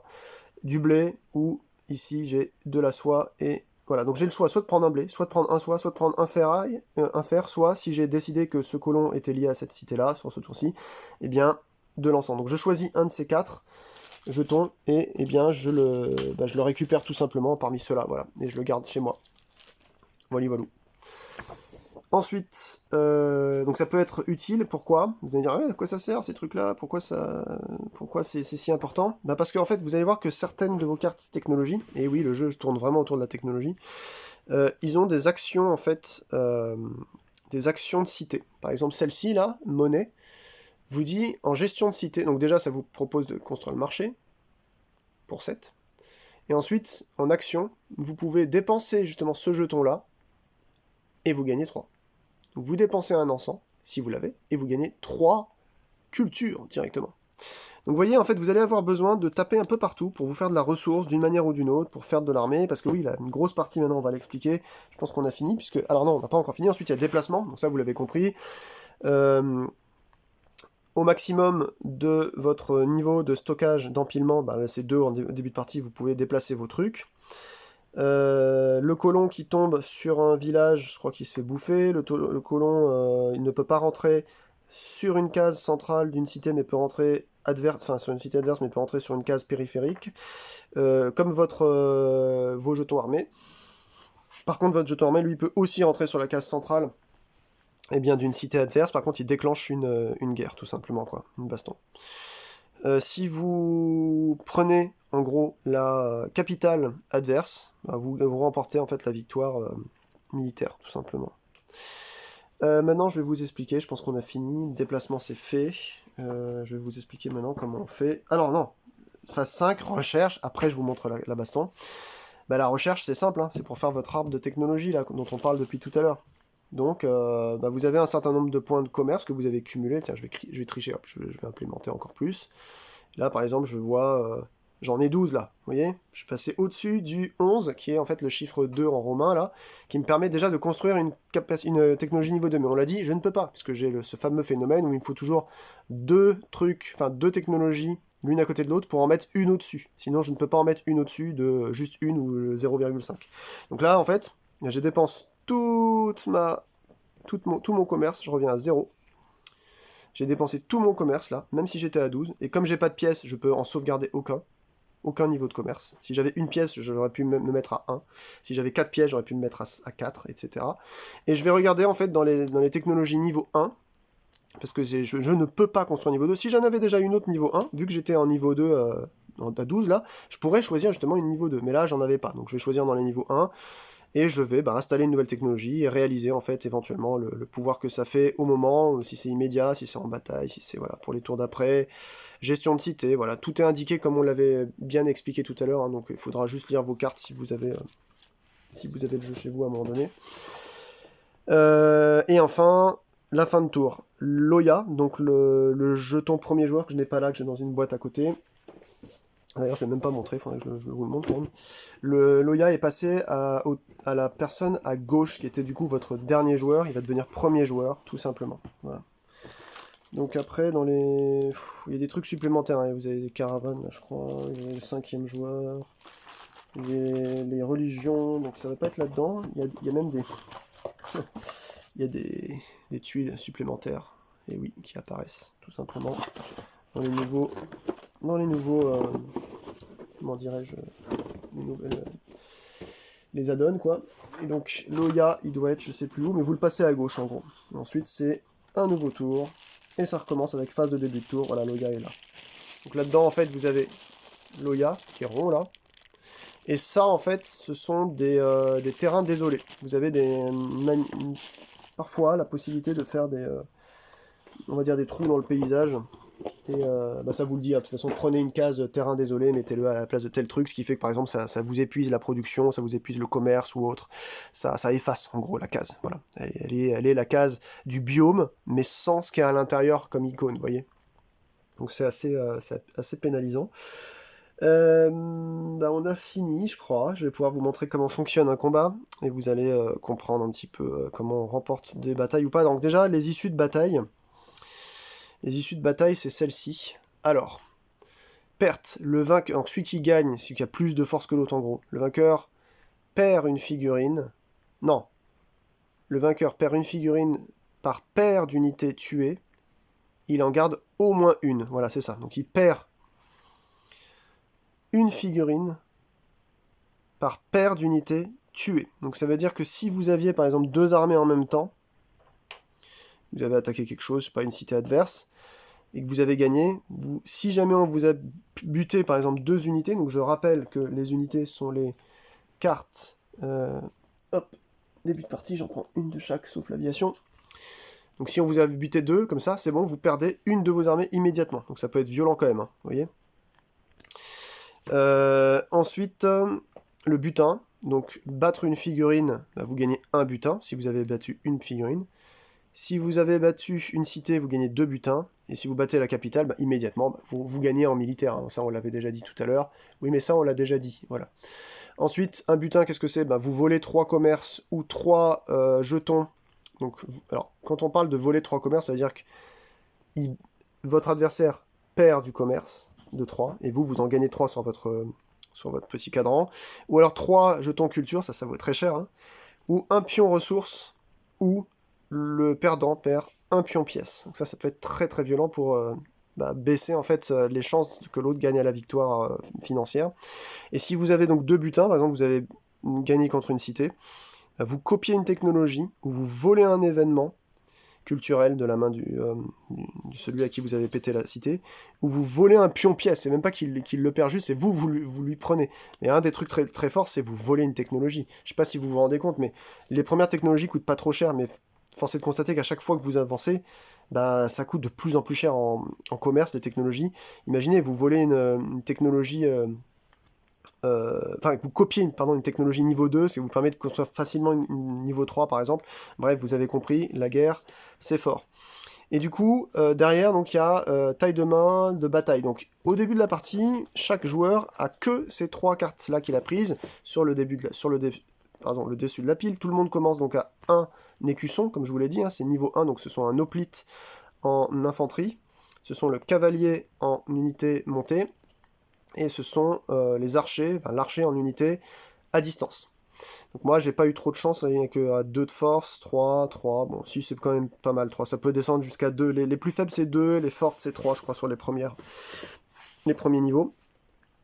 Donc la taille de main, quand je vais me battre contre par exemple un village avec des barbares, ce sera 3, et le joueur à ma gauche prendra 3 cartes aussi aléatoires, qu'il ne met pas dans sa civilisation à lui, hein, vous avez compris, c'est juste lui il va simuler qu'il joue les barbares contre moi, voilà.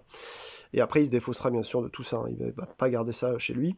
Donc vous avez plus 2 cartes dans votre main, parmi votre réserve générale d'unités que vous avez achetée. Que je vous rappelle que vous pouvez acheter, hein, avec votre phase gestion de la cité, vous pouvez acheter telle ou telle unité et mettre ça dans une réserve, en fait, avec vos 3 cartes. Mais au début, votre réserve, vous n'avez que 3, donc vous prenez toute votre réserve. Donc là, vous prenez 2 cartes supplémentaires, plus une si vous avez le fondamentalisme, qui est ici. Voilà, si vous avez développé le fondamentalisme, vous pouvez récupérer ça. Plus 3 en défense d'une cité ou capitale. Ça veut dire que par défaut, on vous proposera de récupérer plus de cartes de votre pool, de cartes unités, si vous devez défendre votre cité ou votre capitale contre un envahisseur. Et donc, votre bonus de combat, et je vais expliquer ce que c'est que le bonus de combat, mais après. Ça va avec ces cartes-là, en fait, qui s'implémentent et qui vont jusqu'à 30 ou 40, je sais plus, qui commencent à plus 2. Plus 2, plus 4, plus 8, plus 6, plus machin, etc. Alors, on va prendre une main adverse. Je vais virer du matos, parce que sinon on va jamais y arriver, hein. Je vais virer ça comme matos, ça je vais le décaler, ça je vais le décaler, je vais le décaler un peu par là. Hop. Vous avez vu de toute façon tout ça à quoi ça correspondait, on n'en a plus trop besoin, ça je vais le monter aussi. Un petit peu de place. Allez là. Ah merde. Quand les sleeves, elles sont pas trop jouées, parce que ça, je vous assure qu'en tant que soloiste, je le sors pas tous les 4 matins. Hein. Et je suis à 1h16, purée, c'est quand même loin. Alors,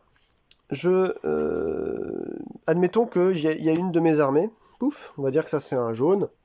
Moi je suis là, je vais dessus, donc ça, il y a une stance de combat qui se génère. Donc le jaune, il va sélectionner 3 cartes parmi ces 3 cartes. Admettons que c'est le début de partie, et du coup il a la même chose que moi, il a 3 cartes, une de chaque montée, archer et infanterie. Il va mettre ça de son côté. Ce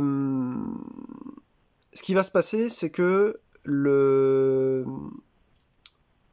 défenseur, il est surpris que vous l'attaquiez, va mettre une carte. Donc il va choisir une carte. Et lui, il est niveau 1 aussi, il va mettre un archer qui a 2 de force, qui a 2 points de vie, et qui a une domination sur les infanteries, comme je vous le disais. Donc moi, je vois déjà ce qui va marquer. Si jamais, par contre, c'est moi qui attaque une cité, bah, il me voit arriver quand même. Donc c'est à moi de mettre la première carte. C'est pas au défenseur. De souvenir, c'est ça. Hein. Je me rattraperai tout à l'heure, je relirai, mais je crois que c'est ça. Donc généralement, quand vous sautez à la gueule de quelqu'un dans la pampa, c'est lui qui met sa première carte, et vous allez l'asseoir. C'est le contraire quand vous allez assiéger une cité. C'est à vous de mettre la première. Donc là, en fait, j'ai plusieurs choix. Donc chacun a pris ses 3 cartes. J'ai plusieurs choix. Soit je vais suivre son combat. Donc il a 4 de force. Oula, non, qu'est-ce que j'ai fait comme connerie là? Archer, voilà. Il a 2 de force et 2 de vie. Donc, sachant que lui, il est dominant sur mes infanteries, comme c'est un archer, je vais éviter de faire ça. Moi, je vais plutôt prendre un truc qui est dominant contre les archers, à savoir les unités montées, les bleus. Regardez, vous avez le signe de nomination archer, c'est-à-dire que je suis bien fort contre lui. Donc je pourrais très bien dire, je vais mettre ça qu'à 3 d'attaque, j'ai un point de vie, mais je m'en fous, parce que ça sera pas une baston en simultané. C'est en simultané quand c'est le même type d'unité, comme je vous l'ai dit, mais sinon vous avez à chaque fois ou alors que si c'est une aviation aussi, ça peut être comme ça, mais sinon vous avez la dominance. Donc là, bah, y a la dominance. Moi je suis fort monté contre les verts, Lui, bah, il peut pas faire valoir sa dominance parce que je suis pas rouge, je suis pas une infanterie. Donc je lui fais 3, bah, il est mort parce qu'il avait que 2 points de vie, donc on compte même pas les points de vie, il va faire mourir son unité. Il n'a pas le temps, comme je suis en domination, de me mettre simultanément ces 2 de force contre mon 1 point de vie. Donc là, ce serait comme ça. D'accord, il aurait perdu. Donc ça, c'est la première chose que je peux faire. Je peux répondre en mettant, en fait, le combat s'arrêtera une fois qu'on aura joué, en fait, toutes nos cartes. Hein. C'est aussi simple que ça. Donc, je pourrais la mettre là. Mais je peux faire aussi autre chose. Je peux créer un nouveau front. Donc quand je crée un front, je ne peux le faire que sur un endroit où il n'y a pas d'unité ennemie et où il n'y a pas mon unité à moi déjà. Donc je peux dire, bah, j'ai vu que tu étais là, moi je viens là. Alors, pourquoi est-ce que c'est utile? Je vous laisserai découvrir ça en jeu. Mais en gros, vous avez parfois l'impression que c'est bien, par exemple, de faire un piège, de le laisser venir ici, voir ce qu'il claque comme carte. Il va pas forcément... voilà. Donc là, par exemple, au début de la partie, ce serait plus intelligent pour moi de faire ça, parce que j'ai la domination. Donc il me colle pas ses 2, moi je lui colle mes 3, il est mort. Ok. Ensuite, c'est à lui de jouer. Donc là, c'est pareil. Je suis ici, donc ils peuvent aussi créer un nouveau front à côté. Donc il va, je sais pas, admettons qu'il choisisse de faire un truc plus intelligent. Lui, il est fort contre... bah justement, avec l'infanterie, elle est forte contre les montées. Donc il va pouvoir essayer de se dire, bah tiens, je vais mettre mon... Pas fusilier, parce que ça c'est plus tard quand on a plus de technologie. Mon hoplite, voilà, c'est l'hoplite le premier. Bah, mon hoplite, il va pouvoir lui taper la gueule à Cad. Pourquoi? Parce que l'hoplite, il a une domination contre les bleus. Donc il va me coller 2 contre mon 1 de force, enfin mon 1 de vie, je suis mort, et je n'ai pas le temps, moi, de répliquer avec mes 3 contre ces 2 de vie. Donc là, ce serait à moi de mourir. Tac. Vous voyez? Donc c'est comme ça. Donc maintenant, c'est à moi. Qu'est-ce que je peux faire? Je suis fort contre les unités rouges, avec ma dominance ici. Donc 2 contre... Il est où son hoplite là? Ouais, il est là son hoplite. 2 contre 2, c'est bon, je le tue, et lui n'a pas le temps. Vous voyez, donc il faut jouer avec ça, avec ces notions de dominance, tout simplement. Hop. Ensuite, c'est à lui de jouer. Donc là, soit il crée un nouveau front, soit il se met là. Voilà. Donc moi, par exemple, il dit, bah non, ouais, c'est fort contre lui, parce qu'il va me tuer, étant donné qu'il est une unité montée. Il me colle 1, mais il se dit, bah, il va pas me tuer, parce que là, lui, il a 1, et moi, j'ai 2 de vie. Donc, je serai pas mort, finalement. Et je pourrais ensuite coller directement. Là, je mettrai un pion de... Vous savez, un point de vie en moins sur lui, je mettrai un petit jeton rouge. Et mes 2 ici vont lui coller 2 ici. Voilà. Alors, ce qu'il faut savoir, c'est que une fois que vous mettez de la vie en moins sur une personnalité, sur une unité, mais qui n'est pas morte, c'est pas grave, cette unité, en fait, elle peut toujours combattre au maximum, quand il y a un affrontement, au maximum de sa force. Ça, faut bien retenir que ça ne supprime pas, en fait, des points de sa force. C'est au maximum de sa force qu'elle se mettra. Donc là, bah, on peut faire, par exemple, l'exemple. Là, lui, il vient m'attaquer ici, mais il a qu'un seul de force, donc il me fait 1 point de vie sur moi. Et moi, j'ai 2 de force, comme je suis pas mort. Je lui inflige maintenant ma force. C'est pas en simultané, mais c'est après. J'ai 2, il a 3 points de vie. Donc voilà, pouf, j'ai mis ça comme ça. Et c'est comme ça qu'il a joué. En tout cas, c'est à mon tour à la fin. Et je crée un nouveau front ici. Voilà, donc ça c'est mort, et ces 2 à lui, ils sont morts. D'accord? Donc maintenant, en fait, on va calculer les bonus. Donc les bonus, ils étaient marqués ici, comme je vous le montrais tout à l'heure, selon le nombre de baraquements que vous avez chez vous. Vous gagnez un plus 2. Selon l'académie militaire, machin, le général que vous aviez. Les généraux, vous savez, c'est des personnalités. Vous pouvez faire apparaître chez vous. Si c'était dans une défense de cité, mais là on était dehors par exemple, etc. etc. Si fortification temporaire, si défense d'une métropole, voilà. Tout est indiqué là-dessus. Et en fait, admettons que lui, je sais pas, donc vous avez vu, hein, ce sont des multiples de 2, d'accord? Donc lui, il a, admettons, 0 bonus ici, et moi, j'avais un bonus parce que, admettons, j'avais, je sais pas, une académie militaire que j'avais construite chez moi, quoi. Et du coup, comme j'ai une académie militaire, j'ai plus 4, d'accord? Donc lui, il a 0, moi j'ai plus 4, donc je prends la carte bonus plus 4, tout simplement, on fait la différence entre ce que j'ai moi et ce qu'il a lui en termes de bonus. Il n'y aurait pas de bonus s'il avait un plus 4 et que moi j'avais un plus 4. Par contre, moi j'aurais pu avoir un plus 12, vous avez vu, avec tous ces multiples de 2 là, j'aurais pu avoir un plus 12 si j'avais, je sais pas, deux généraux et une académie militaire. Lui, il aurait peut-être juste eu un baraquement, j'aurais eu plus 10, admettons. Donc j'aurais pris, moi, quand même, parce que j'aurais été, admettons, dans cet exemple que je donne, celui qui était bénéficiaire du bonus. La différence étant de 10, je prends ça, je le mets chez moi, c'est un plus 10. Voilà. Donc les unités de combat, elles ont fini de taper, elles se soignent immédiatement, elles sont pas mortes, donc toutes les pas mortes, elles se soignent. Les autres, elles iront directement eh bien, sous les piles concernées là-bas, en face visible. Donc là, je remettrai cette carte sous le paquet face visible de l'infanterie, comme ça. Et une fois que toutes les cartes sont utilisées, bah vous avez compris, vous reprenez tout ce qui était en face visible et vous en faites une pile. Ça, je le remets en face visible en dessous. Ça, c'était son archer. Et moi, j'ai perdu la cavalerie, là, donc je la mets sous les unités montées, comme ça. Donc là, ensuite, j'ai gagné, hein, c'est aussi simple que ça. Parce que j'ai 3, 4, 5, plus 10, donc j'ai 15, et lui, il a que 3. Oula, attendez, c'était sur le côté.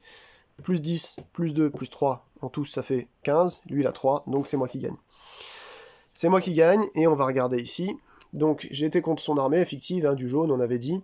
Donc déjà, le vainqueur perd une figurine par paire d'unités tuées. Donc moi, j'ai eu une seule unité tuée, donc je ne perds pas de figurine. Donc ça va. Et de toute façon, j'en garde à chaque fois au moins une. Donc de toute façon, mon armée aurait subsisté. Si j'étais venu attaquer avec 2 armées, j'aurais eu une main de 5 et donc de 3, par exemple. Hein, vous avez vu tout à l'heure, plus 2 pour chaque armée supplémentaire dans le même plot, qui attaque ou qui se fait attaquer, j'aurais une main de 5. Bon là, admettons, j'aurais eu 2 pertes d'unités. Immédiatement, j'aurais dû supprimer un de mes petits drapeaux. J'aurais perdu une armée. Mais sinon, du coup, là, maintenant que j'ai gagné, battre une figurine, c'est le cas, donc gain d'un butin. Voilà. Donc comme j'ai battu sa figurine, son petit drapeau jaune, je gagne un butin. Soit je lui vole 3 commerce, admettons qu'il a plus de commerce, mais il a des jetons devant lui de culture, hop, je lui rafle ses 3 de culture. Voilà. Ou alors je pourrais prendre un pion ressource. Ou je lui impose de perdre une pièce. Et le pion ressource, ça peut être, comment dirais-je, ça, et ça peut être aussi un pion hutte qu'il a conservé de manière cachée chez lui, tout simplement. Voilà, si je ne vous dis pas de bêtises. Donc ça c'est un butin. Si j'étais contre lui que j'avais gagné, donc comme contre une cité, ça aurait été donc 2 butins, et je vous disais tout à l'heure, vous avez vu tout ce que vous pouvez gagner avec 2 butins, c'est très très très très fort. Une fois que ça c'est fait, on remet les cartes bonus sur le côté, elles servent que en calcul de fin de baston. Lui il reprend sa carte. Et si c'était un joueur, si c'était le joueur jaune par exemple, si c'était un barbare, bon, immédiatement le calcul est fini en fait en fin de combat, soit vous gagnez, soit vous perdez, et puis le village il est écrasé. Vous reprenez vos cartes et que vous remettez dans votre réserve principale. C'est pour ça qu'il faut régulièrement acheter de nouvelles unités.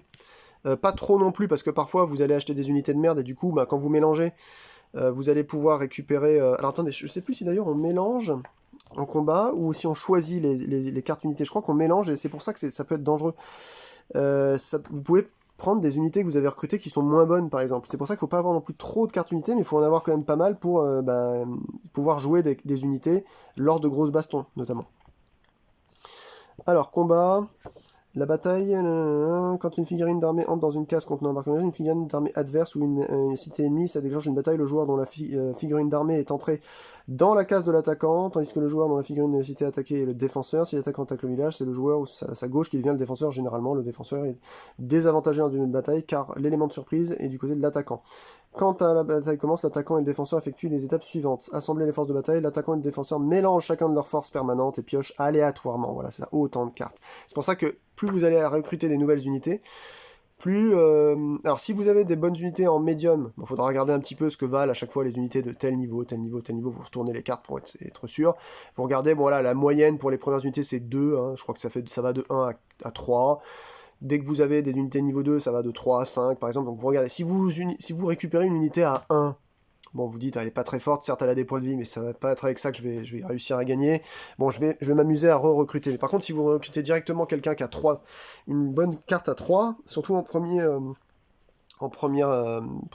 niveau, là, premier petit écusson, faut pas non plus prendre trop de risques et vous dire, bon, je vais pas trop en prendre, je vais essayer de faire augmenter mes écussons pour avoir des meilleurs gars rapidement, etc. Vous voyez, c'est vraiment un truc de gestion comme ça.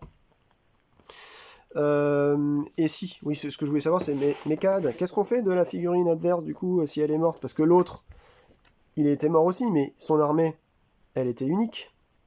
Il a perdu deux cartes qu'on a remis là-bas, tout à l'heure, souvenez-vous, d'unités. Mais, comme c'est une paire d'unités, il perd normalement un drapeau, enfin, une figurine. Mais là, en fait, s'il avait qu'une seule armée, qu'une figurine, que se passe-t-il? Alors, je ne sais plus, justement. Je crois alors est-ce qu'elle est repoussée? Ça, je sais plus. On va regarder parce que cette vidéo, je voudrais qu'elle soit quand même assez complète. Si j'ai besoin un jour de me référer à ce que je disais. Résolution de la bataille. Alors, les deux joueurs ont joué des cartes. On retire toutes les blessures des unités survivantes. Ensuite, on additionne la force de toutes les unités survivantes. On ajoute la valeur de la carte bonus. Si je vous l'avais dit tout à l'heure, on l'avait fait l'exemple. Hein. Le joueur avec le plus de force gagne la bataille. En cas d'égalité, c'est le défenseur qui l'emporte. Ah oui, cas d'égalité, défenseur l'emporte. Perte des figurines du vainqueur. Le vainqueur perd une figurine d'armée dans la case pour chaque paire d'unités, ça on l'a dit. La dernière figurine d'armée du joueur dans la case ne peut jamais être perdue de cette façon. Et ensuite, remarque, comme le premier joueur qui conquiert une capitale gagne la partie, prenez soin de ne pas trop affaiblir un joueur si d'autres armées hostiles se trouvent proches de sa capitale. Oui, ah oui. Parce que ça veut dire que si vous l'affaiblissez, il crache ses cartes, ensuite il peut plus se défendre, il a plus de cartes d'unité dans sa capitale, du coup, bah, voilà, c'est ce qu'on appelle le Kingmaker, quoi. Vous allez faire quelqu'un roi, il va gagner la partie grâce à vous. Le vainqueur dépense immédiatement le butin reçu pour acheter des effets sur les tableaux suivants. Si le vainqueur reçoit plusieurs butins, il peut acheter autant de fois qu'il peut se le permettre. Il peut acheter le même effet plusieurs fois. Par exemple, un joueur recevant 2 butins peut acheter un effet de 2 butins ou 2 effets 1 butin. Voilà. Donc ça, on l'a détaillé juste avant. Par contre, moi, la question, c'est qu'est-ce qu'on fait de la figurine? Parce que perte de figurine du vainqueur, d'accord. Le vainqueur perd une figurine d'armée dans la case pour chaque paire.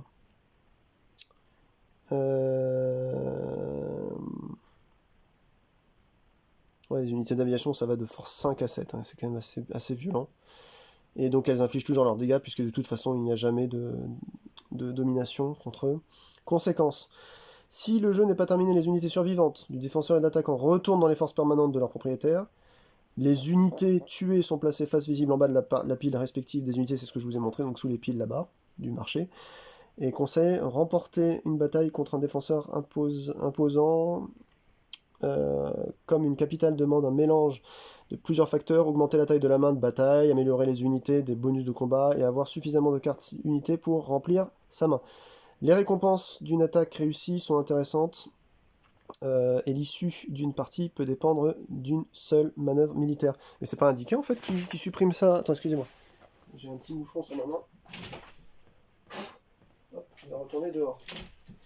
Ouais, c'est pas indiqué ce qui se passe parce que les unités, vous lui tuez, mais l'armée en fait, est-ce qu'elle est décalée d'une case? Ça, j'ai pas la... Je sais plus, ça, vous voyez. Dites-le moi si vous connaissez le jeu en commentaire dans la vidéo. Bon, j'aurais sûrement trouvé la réponse quand j'aurais posté la vidéo, ça c'est sûr, c'est comme d'habitude. Hein. Comme je ne prépare rien. Mais attaquer sur le front ennemi... Ça explique comment on fait. Alors, on commence par le défenseur, exception... Si l'attaquant attaque une cité fortifiée, l'attaquant doit jouer la première unité à la place du défenseur. Mais attention, si la cité n'est pas fortifiée, là par exemple c'est une capitale non fortifiée, vous n'avez pas à le faire, c'est au défenseur de le faire en premier. Il faut qu'elle soit fortifiée là, avec son plus 16 derrière pour que ce soit comme ça. Ça c'est les bonus hein, qui vous permettent de calculer la carte de bonus, hein, le plus 16, le plus 12, etc. Vous l'avez compris. C'est indiqué sur la petite aide de jeu là, que je vous ai montré tout à l'heure, la petite carte là, qui vous permet de vous rappeler comment on calcule tout ça. Victoire économique, 15 pièces d'or, culturel, vous êtes au bout de la frise. Technologique, bah, vous avez la cinquième, voilà, le niveau 5, la seule carte de niveau 5. Et puis militaire, vous avez écrasé la cité ennemie. En conquérant la capitale du joueur. Les joueurs militaires doivent se méfier des événements culture et peuvent trouver intéressantes les merveilles comme le château Himejijo. Château japonais, là, qu'est-ce qu'il fait celui-ci? Regardez déjà, j'ai oublié. Alors, Angkor Wat. Je crois qu'Angkor Wat a été erraté dans une des... Je crois qu'il y a une nouvelle carte Angkor Wat qu'il faut changer quand vous jouez avec les extensions. Alors, château Himejijo. C'est celui-ci. Est-ce qu'on va réussir? Médiéval, bataille, toutes vos unités ont plus 1 en force. Allez, bim! Elle coûte 20, mais 15 avec monarchie. Ouais, bon, c'est vrai que c'est quand même la violence quand on veut s'axer en termes de baston. Mais ouais, là, la question c'est l'armée. En fait, l'armée n'est pas perdue, en réalité. Je pense qu'elle est poussée sur une case à côté. Ça paraîtrait logique. Parce que l'armée ensuite, si le gars, admettons en début de partie, en plus il avait pas plus de 3 cartes, il s'en est fait déjà rincer. Il peut pas perdre sa figurine parce que c'était une unité armée simple. Ah, c'est ça hein, que ça dit, attendez, je vérifie. Donc ça veut dire que... Mais c'est pas indiqué forcément là. J'aime pas, quand je dois deviner, c'est que j'ai un truc que j'ai pas pigé généralement. Quand je me dis que je devine quelque chose, c'est qu'il y a quelque chose sur lequel je suis passé à côté. Alors... avoir peu d'unités peut être dangereux, mais en avoir trop n'est pas une bonne chose non plus, comme la force de bataille est prise aléatoirement des forces permanentes. Avoir trop d'unités réduit la probabilité de piocher des unités intéressantes, comme je vous le disais. Euh...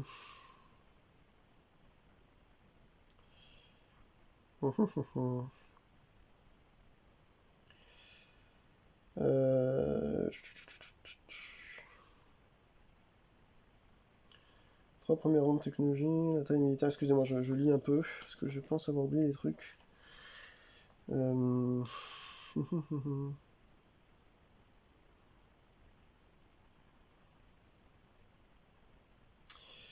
Une unité perdant blessure de sa force immédiatement tuée, retourner dans la base de son paquet d'origine, d'où elle était acquise. C'est une unité survie à l'attaque. Les pions blessures sont placés, toutes les blessures disparaissent en fin de bataille. Ok.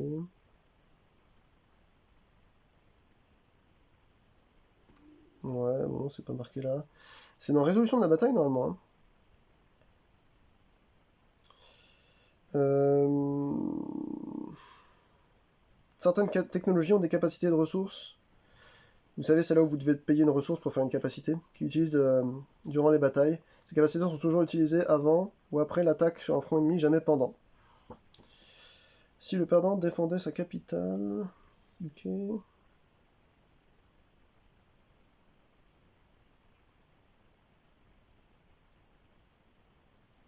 Ouais, le vainqueur perd une figurine d'armée dans la case pour chaque point. Les dernières figurines d'armée du joueur dans la case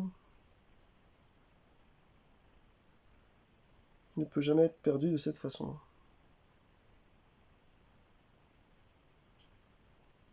Ok.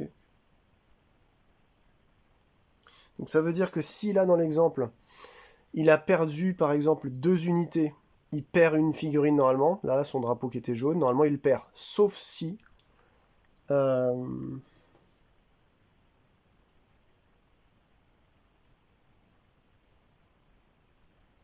Sauf si en fait c'est la dernière figurine de l'armée, mais en fait il y a très peu de cas.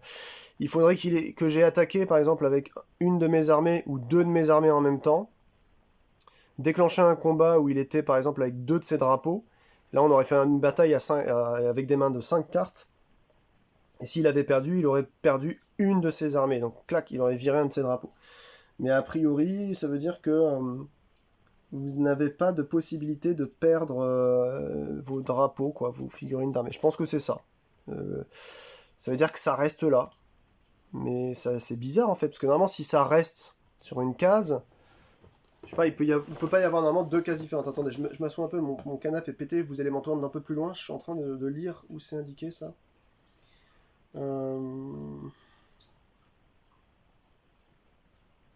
Si le perdant avait au moins une figurine dans la case, il gagne 1. Sinon c'est 2 butins s'il y avait...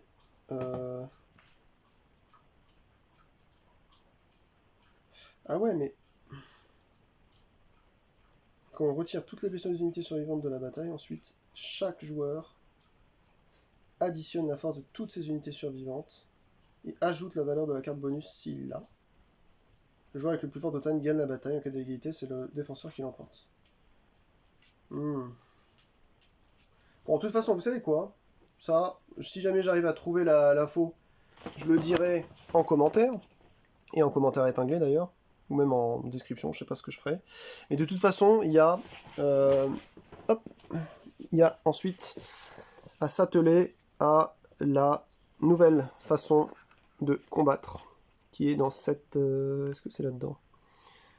Alors, assemblée mise en place générale de cette extension, aztèque, français, anglais, blablabla, changement de... Ah oui, les Français viennent d'ici en fait. Français avec une doctrine supplémentaire et leur maximum de doctrine augmenté de 1, ok. Comment utiliser cette extension? C'est un programme de construction. Changement de règle et clarification. Effet de butin 1, effet de butin 2. Ajouter une merveille du plateau de marché. Faire tomber en désuétude une merveille. Quand une merveille tombe en désuétude à cause d'une carte technologique, le joueur peut choisir une merveille du marché. Dans ce cas, la merveille est tombée en désuétude et est défaussée avec son marché, blablabla. Butin après bataille. Bien que les pertes subies par le perdant restent globalement les mêmes, le système de butin a été simplifié pour éviter certains abus. Ah oui. Si le perdant avait au moins une figurine dans la case, le vainqueur prend un butin. Si le perdant défendait une de ses cités non capitales, le vainqueur prend 2 butins. Si le vainqueur gagne immédiatement la partie. Le vainqueur dépense immédiatement le butin perçu pour acheter le niveau, blablabla. Ça c'est pareil. Voler jusqu'à 3 points de cadran de commerce. Voler 3 points de culture au perdant. Voler un pion ressources du village. On peut prendre les pions hutte ou village face cachée, mais le vainqueur ne sait pas ce qu'il prend, c'est ce que je vous disais. Obligé de le perdant à défausser un pion pièce au choix du vainqueur. Cela ne peut pas affecter les investissements. Les investissements, c'est les fameux pions pièces matérialisés par des vraies pièces. Vous savez que je vous ai dit que vous pouviez avoir parfois sur des cartes. Apprendre des technologies. Voler une des cartes événements culture du perdant. Le vainqueur ne peut regarder que le dos des cartes. Ok, d'accord. Ouais. Programme, âge de construction. Voilà, combat. Cette extension propose des cartes unités de remplacement qui rendent les affrontements plus tactiques. Les joueurs utilisent des cartes en suivant les règles du jeu de base, à l'exception des points faits en dessous. Force et santé. Blabla, blabla, blabla, blabla. Bon, ça, après, voilà, je sais plus comment ça fonctionne ça. Je sais même plus si j'avais utilisé ça. Nouvelle carte, cité-état, etc. Ouais, vous avez des pions cité-état. Ouais. Carte doctrine, rationalisme, expansionnisme. Ah oui, non, doctrine, c'est pas du tout... Le nombre maximum de doctrines que les Français peuvent adapter est augmenté de 1. Ça, c'est pas les doctrines, c'est les événements politiques. Je vous ai dit tout à l'heure, c'est des doctrines politiques, ça n'a rien à voir. Doctrine, c'est une chose, c'est des petites cartes jaunes, là, des nouvelles de cette extension. Et les courants politiques, c'est vraiment les courants politiques de base. Donc ça n'a rien à voir avec les doctrines. Donc voilà. Bon, en tout cas, ça vous donne un aperçu global de comment ça se joue. Et c'est vrai que le jeu peut être très long en fait, puisque vous avez vu rien qu'à deux déjà tout le tralala qu'il faut faire pour aller se frayer un chemin chez l'ennemi si on veut gagner en militaire. Puis je pense que à chaque fois, hein, vous pouvez pas faire juste un seul truc. Faut se spécialiser au moins, faut espérer gagner au moins dans deux choses différentes, parce que c'est le genre de jeu où si vous ciblez un type de victoire et que vous galérez parce que vous avez, je sais pas, une civilisation adverse qui va aller à l'encontre de ce que vous faites, qui va vous bloquer, vous ralentir, si vous n'avez pas un backup, un autre truc à faire à côté, ça peut être complexe. Voilà, enfin c'est ce que je pense, je peux avoir tort. En tout cas, hop, et ben c'était Civilisation, 1h40, j'aurais voulu faire 1h, mais non. Ça vous donne en moins, voilà. N'hésitez pas, hein, si vous... Moi je connais personne qui joue à ce jeu-là, donc si vous voulez en papoter, si vous voulez me dire ce qui se passe je sais plus comment on gère en fait le drapeau de l'armée, si c'était un drapeau seul. A priori il reste sur la case, il se passe rien de plus. C'est juste que son armée elle est réduite parce il a eu plein de pertes en fait, c'est juste ça. Et puis la bataille elle est déclenchée lorsque vous avez un drapeau qui entre sur une case où il y a un autre drapeau ou alors une cité. Donc a priori oui, je pense qu'il se passe rien de plus. Vous en tant que gagnant, vous perdez vous perdez potentiellement une figurine de drapeau. Si jamais vous avez perdu une paire, enfin vous perdez une figurine par paire dans vos armées. Mais a priori en fait le gars, vous lui avez rincé la gueule, vous avez déjà gagné des butins, lui il reste ici. Son armée n'est pas en déroute, elle n'est pas repoussée. Après, moi, ce que je comprends, il n'y a rien de marqué en fait, c'est-à-dire qu'il reste de manière standard. Après, au joueur adverse, de voir s'il part loin, ou s'il reste, ou s'il s'éloigne ou autre, parce que de toute façon, vous pourriez lui ressauter dessus, puis il est déjà qu'il a perdu des cartes. Après, il faut voir, parce que s'il a pioché s'il a pioché en fait certaines cartes nulles de son paquet, vous lui avez aidé en fait, vous l'avez aidé à réduire les unités de merde qu'il avait pu acheter, Bah, après, c'est libre à vous, mais ça peut être effectivement qui tout double, quoi, de le rattaquer. Enfin voilà, vous avez vu. Je sais pas si c'est un jeu que vous aviez déjà entendu parler, que vous avez aimé, que... Je sais pas si j'ai dit beaucoup trop de conneries, n'hésitez pas à me le dire hein, poliment. En tout cas, c'était un plaisir de vous montrer ça.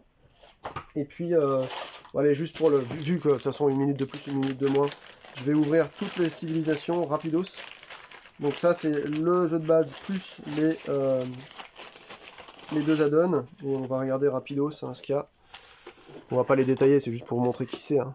Donc vous avez les... Ouh là là, ça glisse, c'est un truc de ouf. Les Espagnols. Les Égyptiens. Le despotisme n'a aucun effet. Salah ad-Din avec les Arabes. Le despotisme n'a aucun effet. Les Japonais avec Tokugawa Ieyasu. Ensuite, vous avez l'Inde avec Gandhi Mahatma. Le despotisme n'a aucun effet.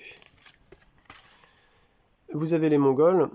C'est comme pour les Français, le despotisme. Chacune de vos cités génère un production supplémentaire avec Gengis Khan. Vous avez les Anglais avec Elizabeth. Pareil avec l'effet de despotisme. Les Russes avec Catherine II de Russie. Vous avez les Chinois avec Wu Zetian, pardon. Vous avez Alexandre, je crois que c'est bourrin ça, Alexandre les Grecs. Vous avez Abraham Lincoln avec les Américains. Le despotisme n'a aucun effet. Vous avez les Zoulous avec Shaka. Ouais, lui aussi il peut générer en fait de la production. Ah, très fort ça aussi.